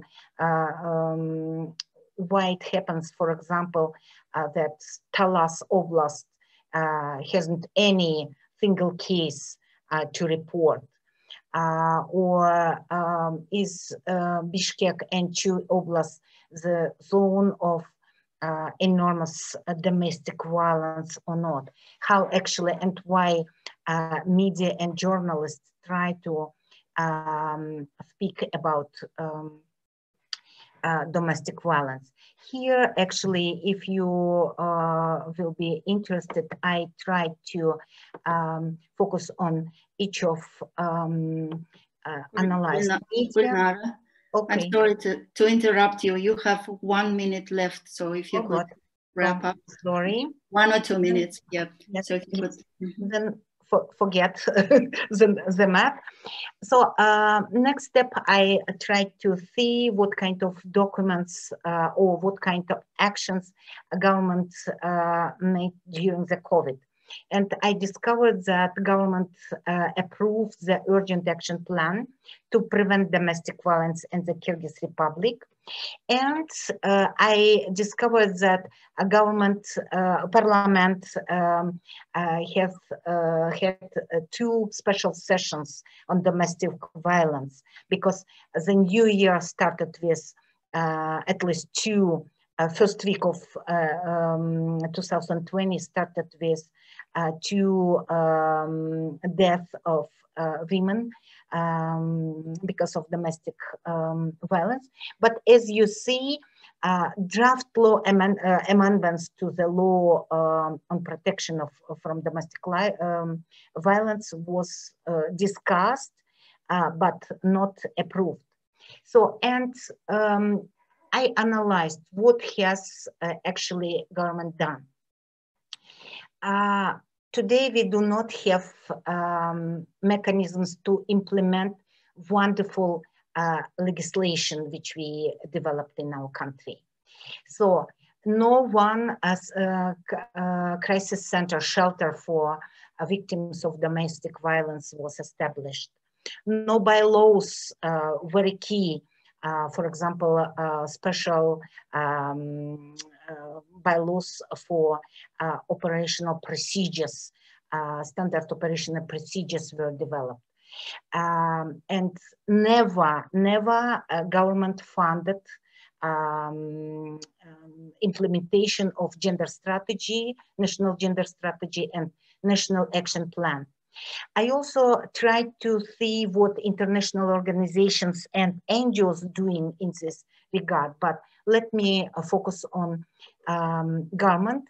I will analyze how were funds for COVID and national budget for 2020 and coming to 2021 are addressing the issues of domestic violence, because I think that core issues, core macro structural processes are related to money.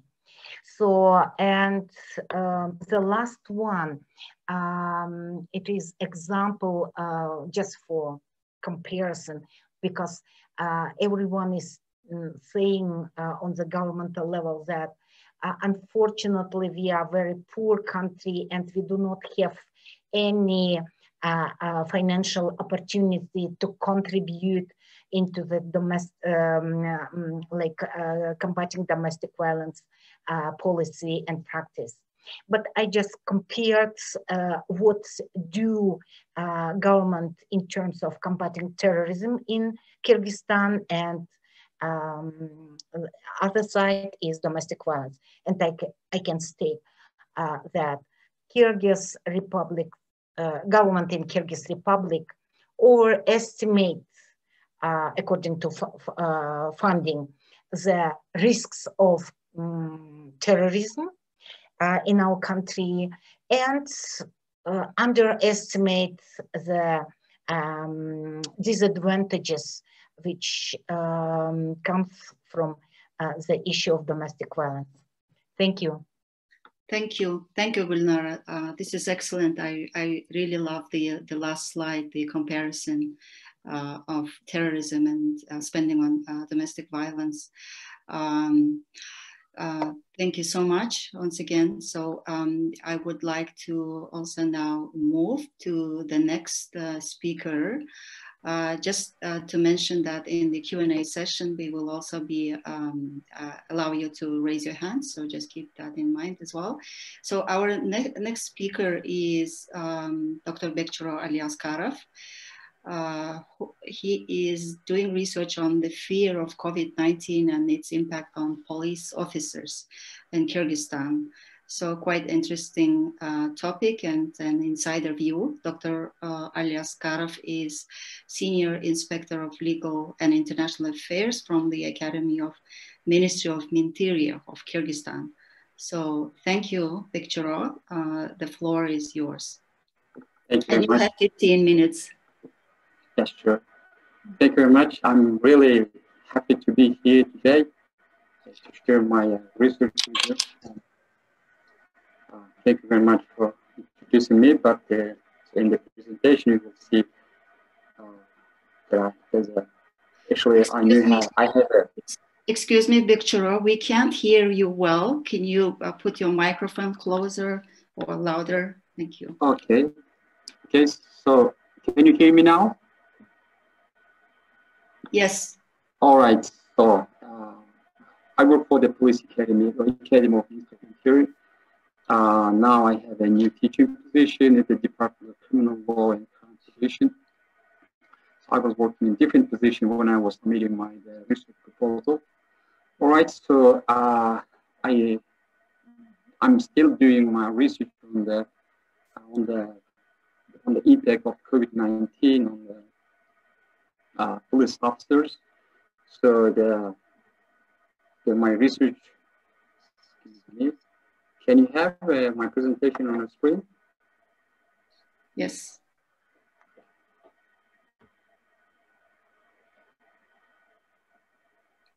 All right. So in my research, I aim to study the social psychological conditions through which the police officers went through during the state of emergency that declared due to the pandemic COVID-19. So everybody knows that the police officers, I mean the law enforcement officers, work on the front line besides the doctors, and then they were exposed to about extent certain risks, yes, and that really put the law enforcement officers to certain social psychological environment, and of course that affected them, that affected their social life and their, of course, job performance. And so in my research, I tried to raise the concerns of police officers in terms of their perceived risks of to get caught the COVID-19 so during that period of time due to their services. And of course, yes, and then also aims to find out the voice of police officers, yes, about their the safety of their family members. So they were really they're concerned about getting their family members to get infected with the COVID-19 by them because they were working outside and contacting the people. And then, of course, another focus of the research was the influence of the pandemic on the law enforcement and officers' performance during the state of emergency. So the scope of research is national level because I address to all police officers, so it includes all 7 regions. And, in the focus group, as I said, it's all police officers that deployed to the public and security services during the state of emergency. I specifically took that time when the state of emergency was declared because that time was really important, and then there was different psychological environment at the time, and then so and that's why all my questions directed to the police officers was about that all their perceptions, their concerns, worries during the state of emergency. So methodology, I'm using the original data, which I'm still trying to collect through the self-reported survey. So I'm using the Google Class. It's the online survey. So I'm conducting a survey by sending to the WhatsApp groups of the police officers. Again, this survey addresses only the police officers, not the other officers of law enforcement agencies. As you know, there are the other institutions included, considered as a law enforcement. But here in my research, I'm just addressing the police officers. The focus group is, yes, again, it's our police officers. Sampling is a stratified random selection because my research is focusing on the certain categories of people, which is only police officers. And then the type of analysis that I'm using here now is just descriptive. I mean, for the presentation, because I didn't yet collect the amount, the weight of respondents. As I said, I'm still continuing to conduct. So then for the later, I'm planning to conduct some multivariate analysis in order to see the variations and the correlations between variables, different phases. Maybe so like testing the worries of the police officers regarding to the COVID-19 on their job performance. So, of course, the study, the research has some limitations. The first one is the low sample size. Again, this really closely connected with the institutional prejudice, institutional and maybe the subcultural prejudice to the self-reported survey. I really found, yes, my colleagues, I'm also a police officer, so I'm among them, but I'm doing this research as an academician. But here, yes, I'm receiving is really low respondents rate. I think, yes, maybe it's due to the institutional and subcultural prejudice to this kind of self-reported survey that the police officers are really reluctant to, yes, to answer for the survey. Maybe they are really concerned with some issues that might happen to them. But again, I'm not asking any questions like addressing the activities of the law enforcement agencies. So all my questions is just about their own perceptions, or I mean, regarding to their own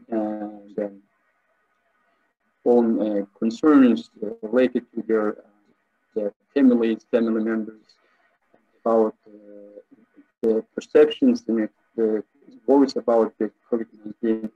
So, and it might be less generalizable to all police population due to their low response rate and sample size. But as I said, I'm trying to conducting, because I'm continuing to conduct, and then I still have some time to have more, receive more response. So my questionnaire includes the questions on the demographics, so the age, gender, ethnicity, level of education, household information, the region where the police officers served during the state of emergency, and then so family information includes like number of child, and then up to the age of 5, and then the teenagers. So I'm really trying to see how the number of and the presence of child affect the psychological aspect of the police officers, because they were concerned about their child, their kids, right? That they might get infected. And of course, I'm also asking the question about presence of older age people like parents. Traditionally, culturally, you know, the previous people stay with their parents. Okay? And then, as we know, that the older age people were as a risk group, a vulnerable group to get caught, and then even the statistics show that the most of died people were from the COVID were the older people. And I also asked the questions about the job satisfaction of the police officers, whether or not they were satisfied with their own job that they did during the state of emergency. And of course, I was trying to learn about the perceived, the community satisfaction on the performance of police. And yes, perceived risks. The question includes about perceived risks to get infected, and the worries about family members, worries about police officers about their family members to get infected through them.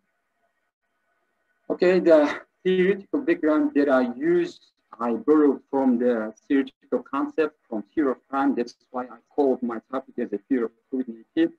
So it's fear of crime. Maybe we are familiar with the fear of crime concept in crime studies. So this fear of crime concept is kind of measured through some the indicators like the probability and the perceived risk of crime to happen to the individuals.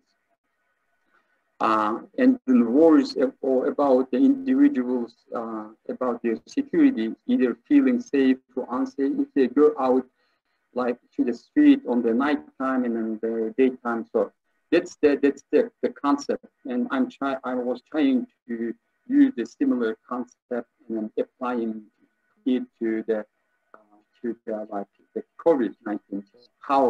What was the police officers' worries during the pandemic, and then how it affected the police officers' social life, their families, and their job. Okay, the survey results. Okay, so as of now, I have 205 respondents, and then probably by the time I will finish my research, probably I have more higher number of respondents. So the age of respondents range from 20 to 57 years old. Gender differences constituted like 86% male and 14% of female officers.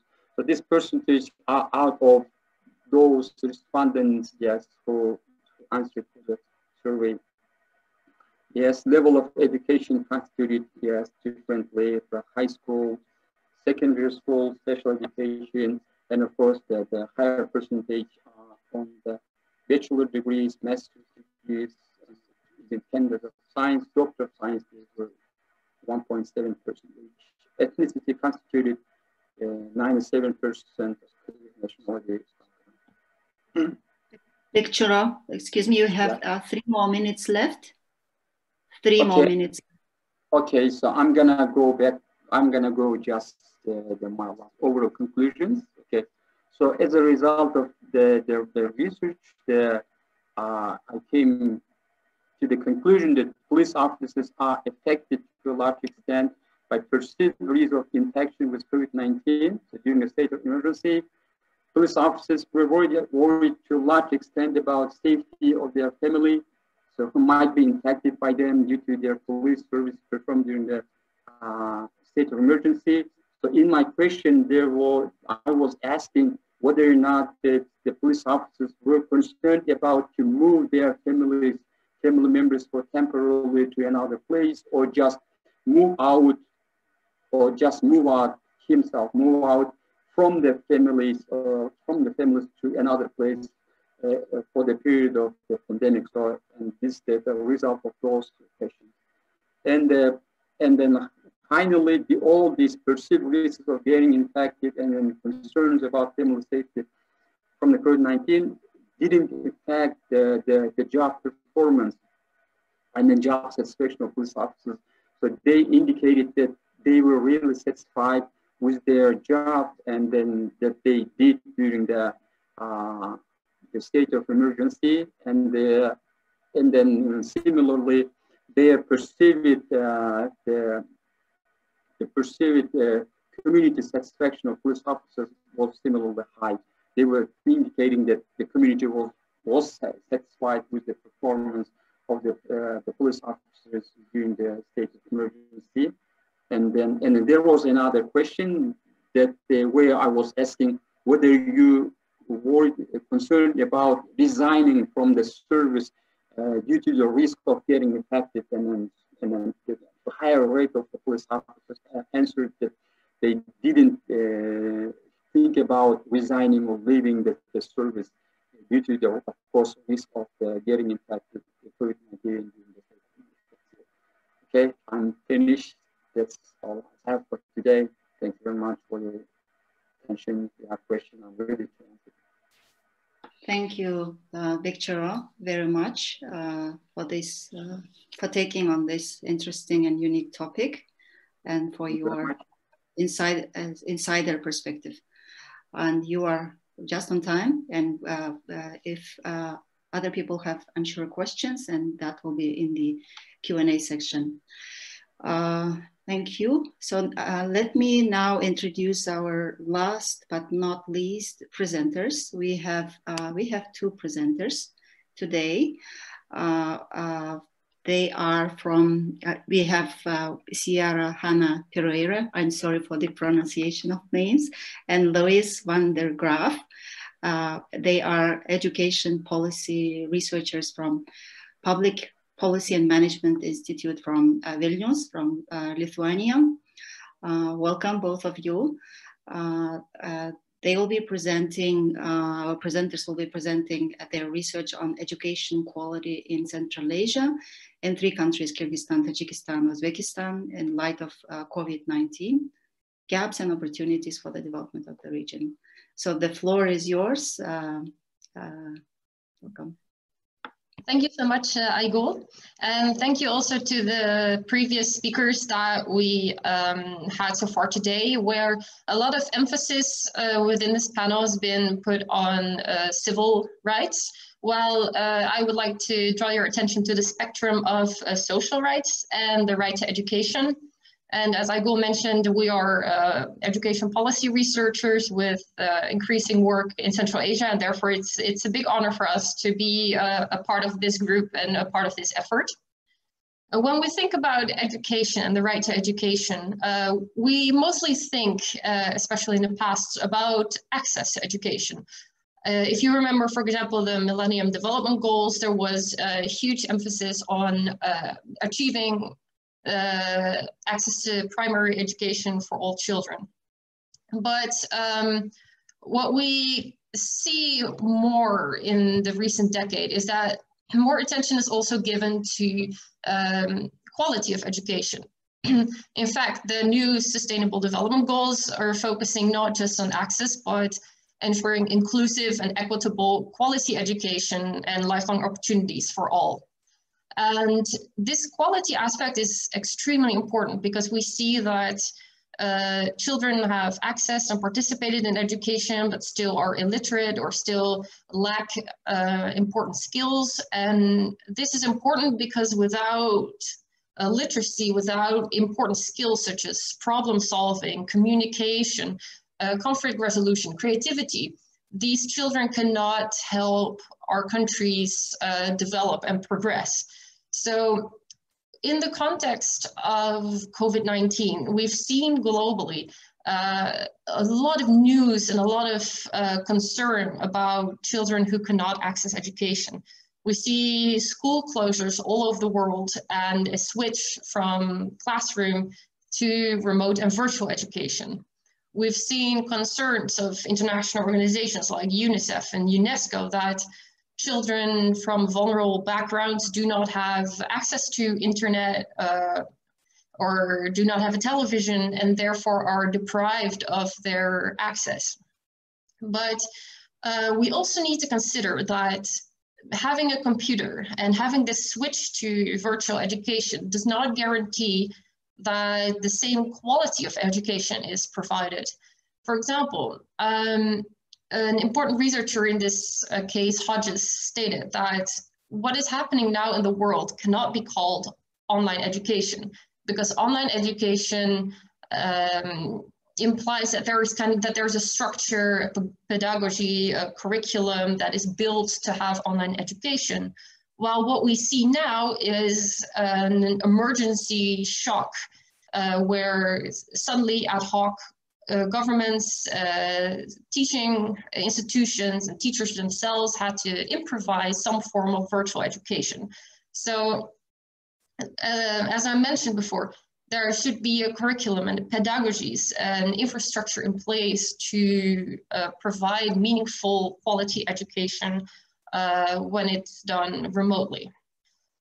So this attention to quality education is something that we are looking at within our study because quality education is so important to achieve development. So this is an important note here from the World Bank, is that in Central Asia, the COVID-19 education crisis will cost the region about $44 billion in economic loss because of the lack of children with skills to contribute to the labor market, to come up with innovations and to stimulate the economy in other ways. And we see that every child in Central Asia is to some extent affected by this crisis. In Uzbekistan and Kyrgyzstan, there were the school closures and switch to distance learning approaches. There are various approaches that we've seen in our research. There was education through internet, the famous Zoom classes that we see all over the world, as well as television for children without internet access. And in Tajikistan, we see that school closures took place a bit later, by the end of April, and education was simply halted and summer break was introduced.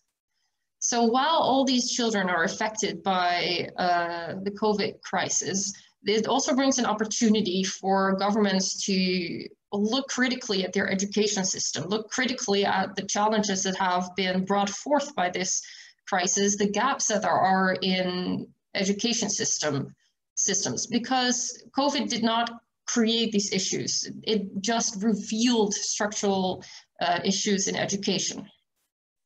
So what we are planning to do in our research and what we are doing so far is to study the gaps and challenges in educational quality as revealed by COVID-19. And we're going to provide recommendations for improvement. So how can governments take this situation as a learning opportunity and to design reforms that take education not back to the old or back to normal, but that allows education to transform, to build on what we've learned. So this is kind of the purpose of our study. But we've seen so far through desk research that not so much information is yet available on these quality aspects of education in Central Asia. So for this reason, we decided to also launch an exploratory survey where we ask the education stakeholders and teachers themselves also to leave their contacts so we can conduct some follow-up interviews to better understand their experiences. So far we've only been analyzing the desk research, and there's quite fragmented information available, but it will already give you kind of an idea of the challenges with quality education that we're looking at. For example, information about this transition to distance learning and support materials related to this were not publicly available or not sufficiently presented to parents, students, teachers.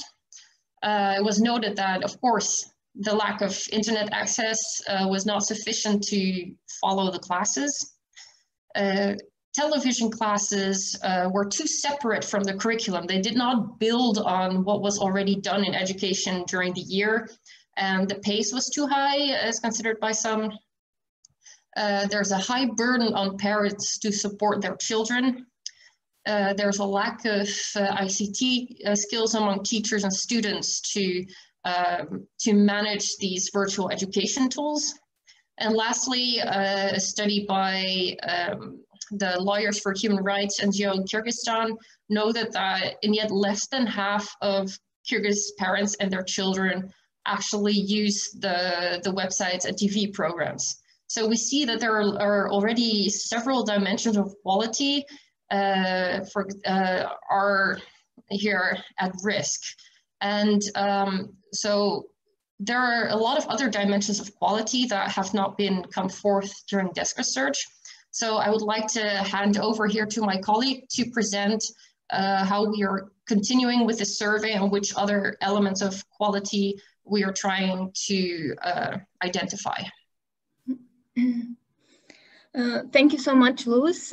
Thank you, everyone. So as Luz explained, we are still in the process of our research, and currently we are undertaking the exploratory survey and interviews where we'll try to understand more in depth and in a qualitative way on how this school closures experiences and blended learning experiences affected the interaction between teachers and students, and what issues teachers especially are facing in terms of their preparedness for this type of education provision, in terms of their digital literacy and knowledge of specific pedagogies. We are also especially interested in the new forms of learning and the focus on skills and competence education rather than simple knowledge delivery, and to what extent teachers manage to deliver that through online and digital means of education provision.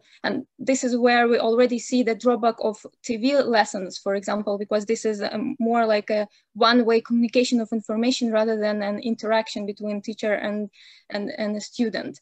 And this again calls for the need to develop more kind of interactive and engaging digital learning tools and pedagogies. We are also we are trying to interview and survey not only teachers but also education stakeholders and representatives of the ministries of education or other education experts who could try to comment and provide us more insights on different support measures and guidelines available for educators, both from the state level, but also from different non-governmental stakeholders and education NGOs, which also became active in the times of pandemic, and also to what extent teachers were able to monitor the learning progress in such an environment and give useful feedback to children. And but what we see next in the current situation, Luz, if you can put to the next slide,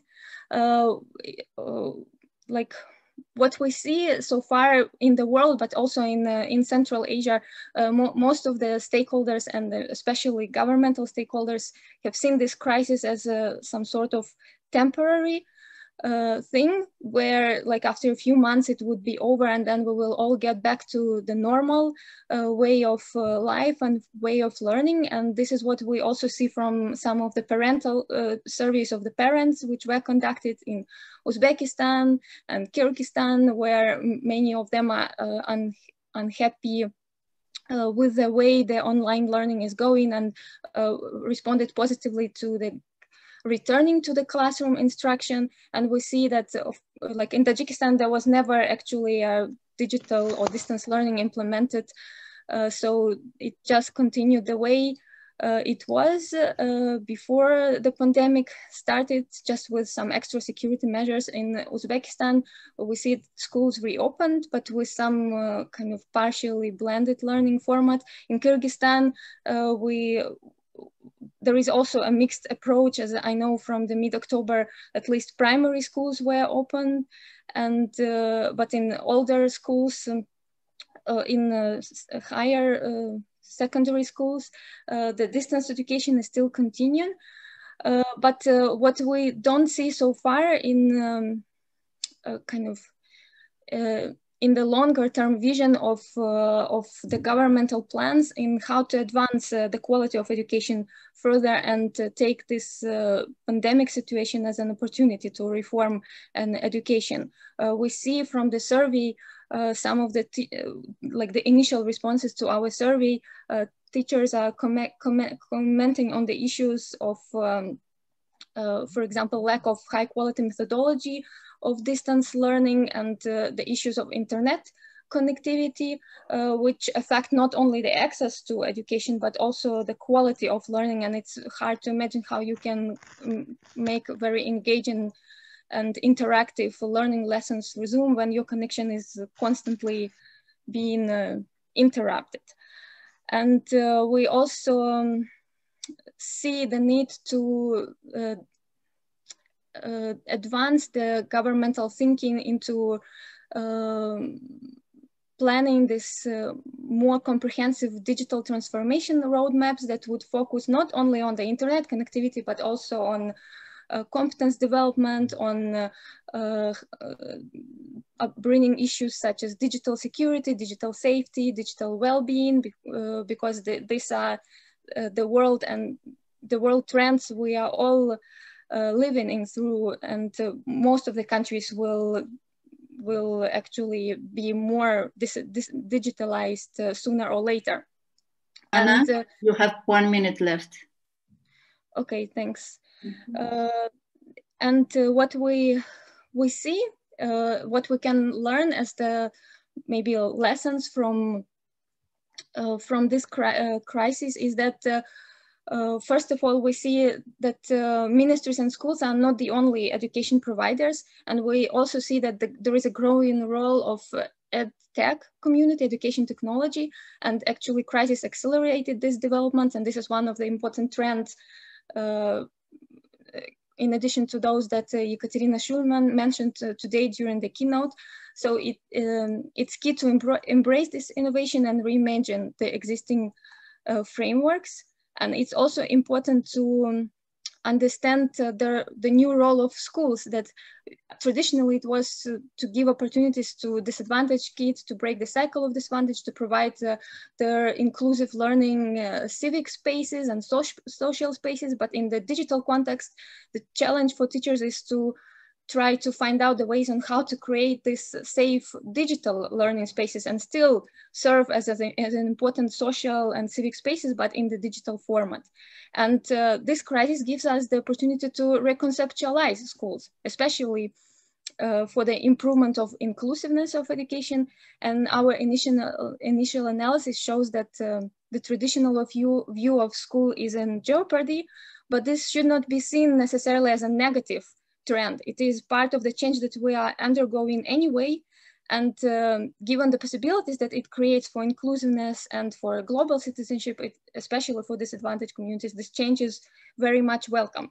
And I just wanted to finish with a reflection of the discussions about the values change that we had during the keynote, that it's, of course, education is one of the policies that is affected by the existing values in the society, but it's also important to remember that education is one of the important instruments to promote the positive shift in values. So we should use this opportunity of the crisis to actually make this reform happen. Thank you so much. Thank you. Thank you so much, both of you, Hannah and Luis, for this interesting presentation. In fact, education and health, these sectors used to be really low priority for our governments and policymakers, and suddenly under pandemic, we realized that these are important issues. So thanks a lot. With this, we are now finished with 4 presentations, and now we have another important section, which is basically discussants' input. We have, this is partially an alumni conference, and we have a discussant from the alumni community of the OSCE Academy. And let me here introduce our discussant. Here, Aychiro Kurmanbekova. Aychiro Kurmanbekova is a graduate of Politics and Security program.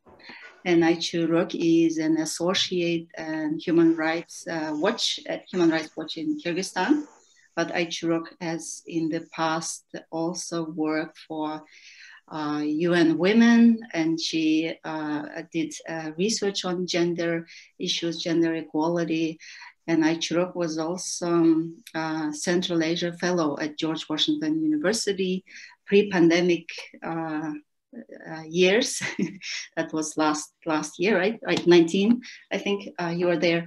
So I would like to welcome our discussant Aychiro. Basically, Aychiro's role is she has read the draft papers and she had a look at the presentations as well.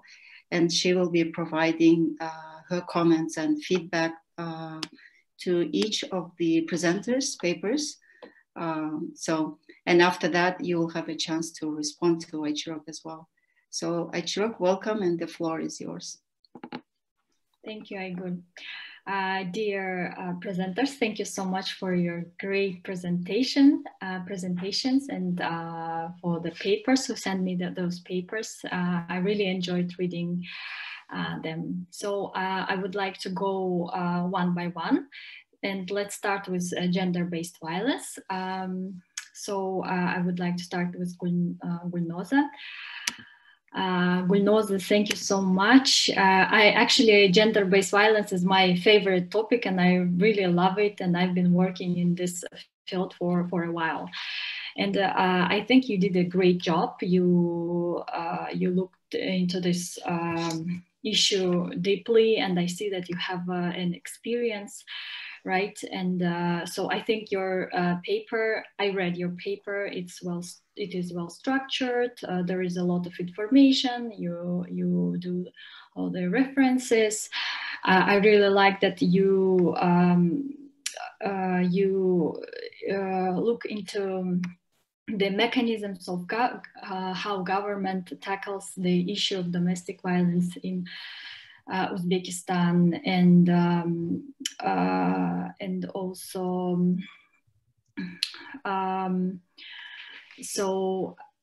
and how you look into national legislation. However, you also mentioned that you're gonna look into international legislation, but I didn't see much of this part. As a practitioner from human rights field, I think it would be very good to maybe mention some treaties or conventions that the Uzbekistan is part of. So to see how Uzbekistan is committed or not committed to them. So I think this will be my main recommendation to you. And I really like that you looked into the main bodies that are responsible for working on gender inequality and domestic violence in Uzbekistan.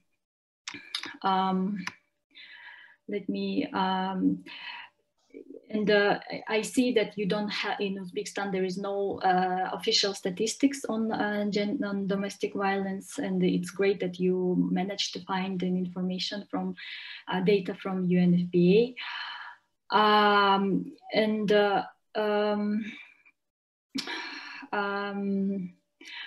Also, I see that you mentioned that you interviewed NGOs, like activists, and I would also suggest you to interview maybe the victims of domestic violence. I don't know, maybe you have interviewed them. I would also like to talk about the main structure, how you look into this issue from the angle of human rights, right? And domestic violence and COVID-19, this period. So you give the general information about the domestic violence, gender-based violence, and then you go deeply into this period of quarantine, the state of emergency in Uzbekistan. So in order to see the whole picture, I think it would be nice to know more about this period, what happened in your country, exactly. For instance, in Kyrgyzstan, there was a restriction of movement. Some people were not able to travel to another regions, and how these restrictions were influenced on domestic violence in Uzbekistan. I think it would be also interesting to see this point. You also give two examples of domestic violence during the pandemic. However, how these cases are different from if it happened during pandemic or it happened after or before. I didn't really get why these issues happened during this period of time. I think they also could happen during the other period. I can give you an example what I'm meaning. For instance, in Kyrgyzstan, there was this restriction of movement. Therefore, women, the victims of domestic violence, they were not able to travel, to leave their husbands and to travel to their parents' house, for instance. So this really affected on domestic violence and why it worsened. Also, thank you for giving information about the crisis centers.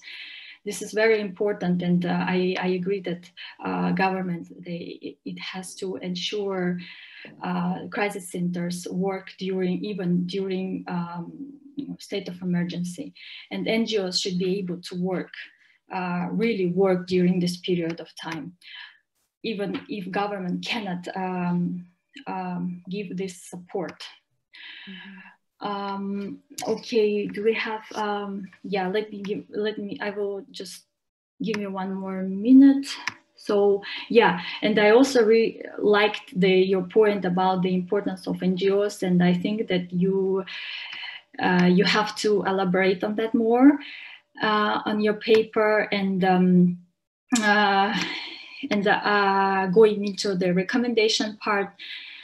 I would suggest you to do it, to give recommendations, like have a focus. For instance, to give a recommendation to a government or to NGO or to international organization, and not give any recommendations, just focus a few of them and give real recommendations. For instance, if you want to encourage the bloggers or journalists to raise this issue, please write how do you want to do that, whether government should encourage, should work with, or should give more opportunities to journalists. Yeah. So, and overall, I really, and I think more research on domestic violence should be, especially in Uzbekistan, and I know that it's quite limited, you know, the information is quite limited. So, well done. Let's go to the second presenter, Dr. Gulnara Ibrayeva. I also enjoyed your presentation. I only saw your presentation.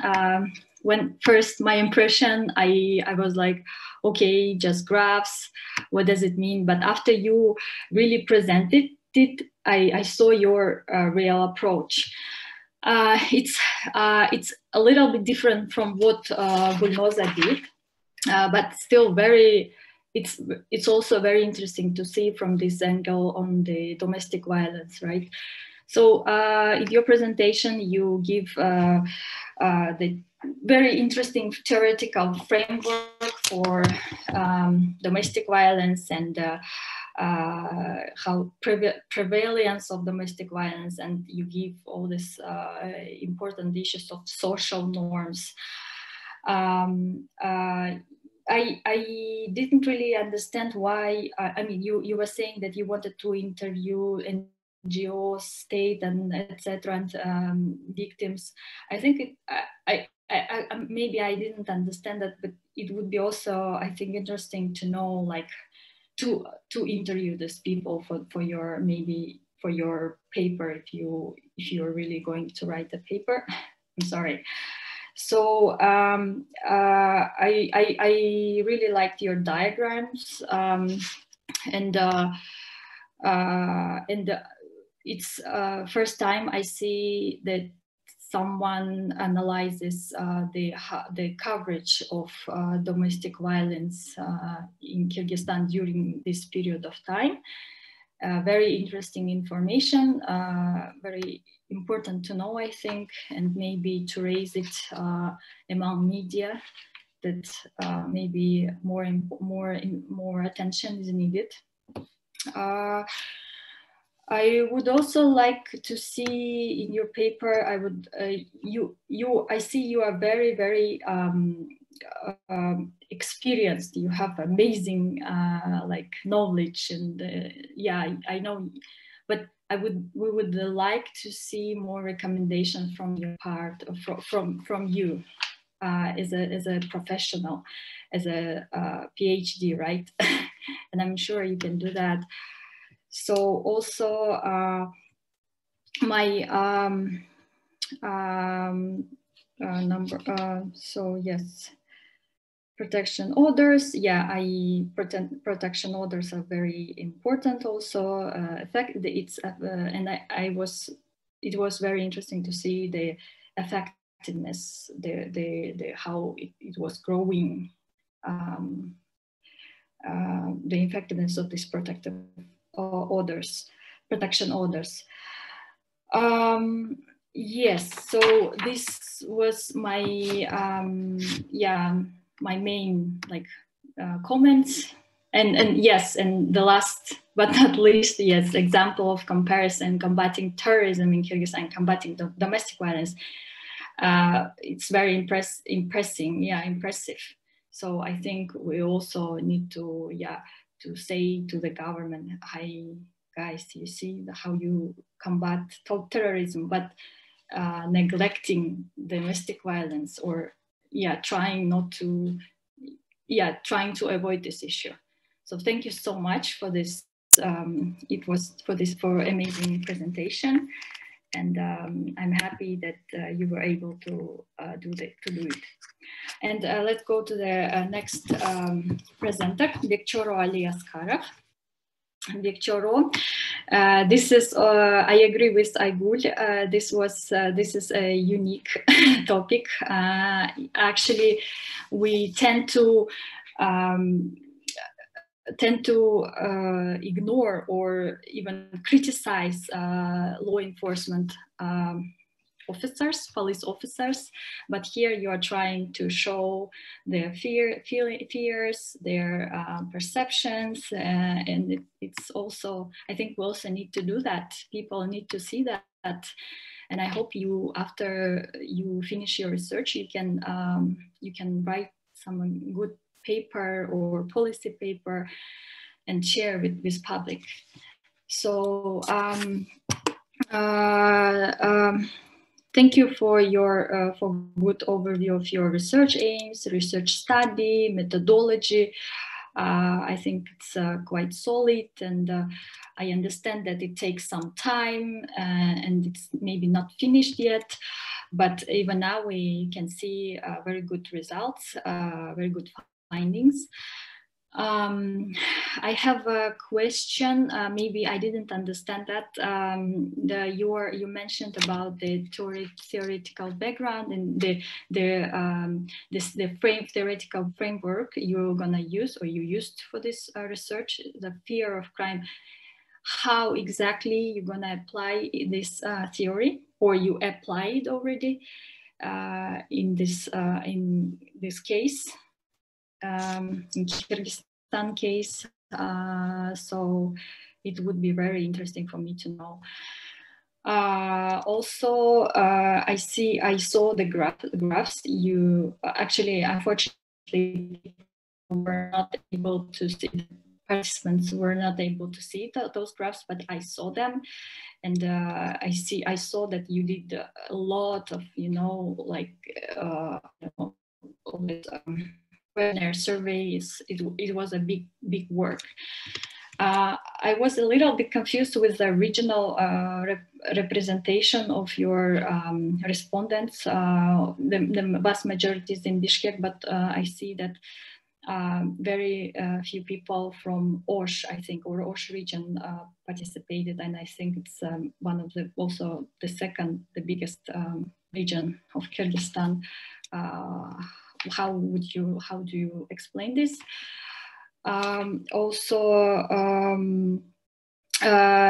another question: was there anything that surprised you during this survey? Because when I saw this graphs, everything looked quite reasonable. Yes, why not? I mean, I expected those outcomes, those answers. But was there anything that really surprised you? And I would also like to see your view from point of human rights. How would you connect your research with human rights? How the rights of police officers are violated or not violated in this term? Yes. Okay, let me go to the last presenters. Actually, I want to say that I participated in a research. Human Rights Watch did a research on education in the world. It was a more global project, but I did research in Kyrgyzstan. So I interviewed students, parents, teachers, and I have a little bit understanding of the issue. So I want to say that I really love your paper, preliminary paper. Good job, girls. So it was a very good start. And I think, yeah, you're gonna do a the findings in your findings will be great. So I really what I like that your approach. You told about new forms of learning, the delivery of classes in a better way. You told about that it's is it a really temporary crisis? And I will open your paper just a second. I have question. Maybe my biggest question when I just started reading your paper was why you are not looking into Kazakhstan? Maybe this will be my question. Yes, I mean Kyrgyzstan and Uzbekistan. Okay, there are like yeah, we see that there is a distance learning approach. There was at least a distance learning approach. In Tajikistan, no. But in that case, why don't you just take Kazakhstan? They had this approach as well, and it would be, you know, like Kazakhstan is also part of Central Asia. So yes, and let me open your paper. Yes, so yeah, I like your approach that you say that it's a positive, that the COVID-19 crisis is a positive thing because it highlights key gaps and weaknesses of quality of education, not just in Central Asia, but yeah, but in the world. So I like this approach. And so I like that you try to look broadly. You looked into the issues with internet, with like teaching methods, teachers, parents, right? So it's great.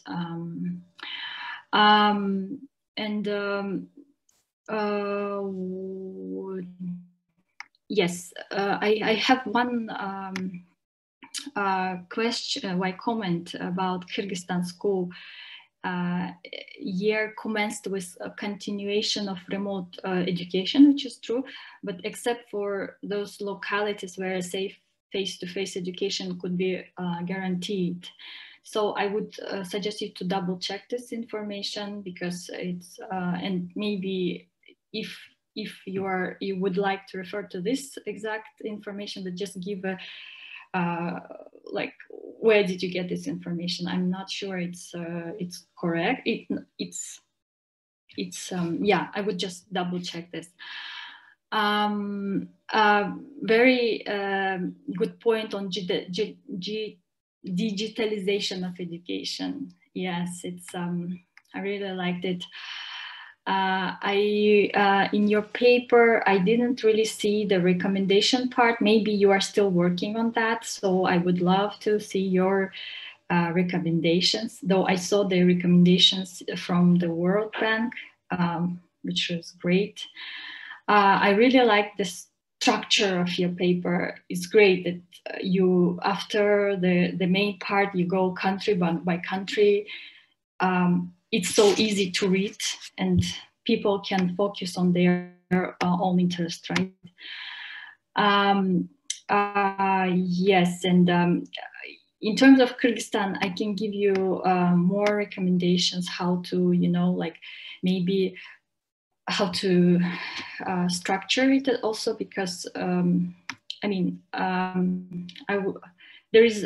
you have a table description of tools and measures, maybe to show it, to restructurize it as well.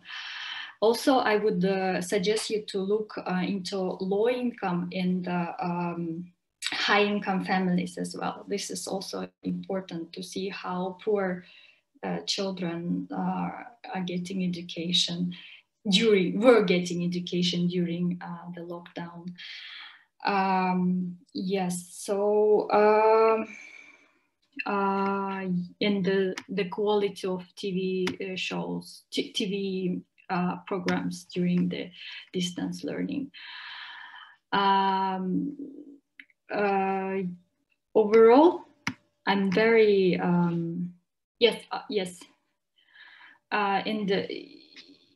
overall I'm really like satisfied. I really liked your work. Well done.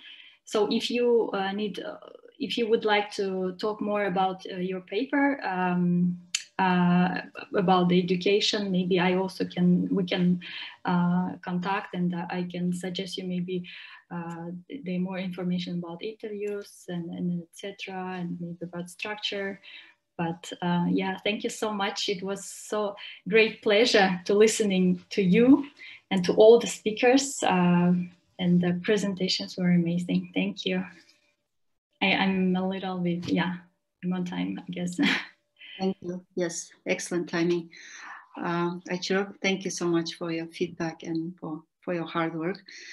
So let me thank you all. And I would like to also remind that tomorrow at 4 p.m. we have panel 2 on COVID-19's impact on migration.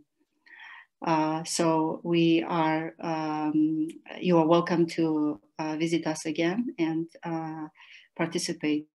Thank you so much. Have a good evening.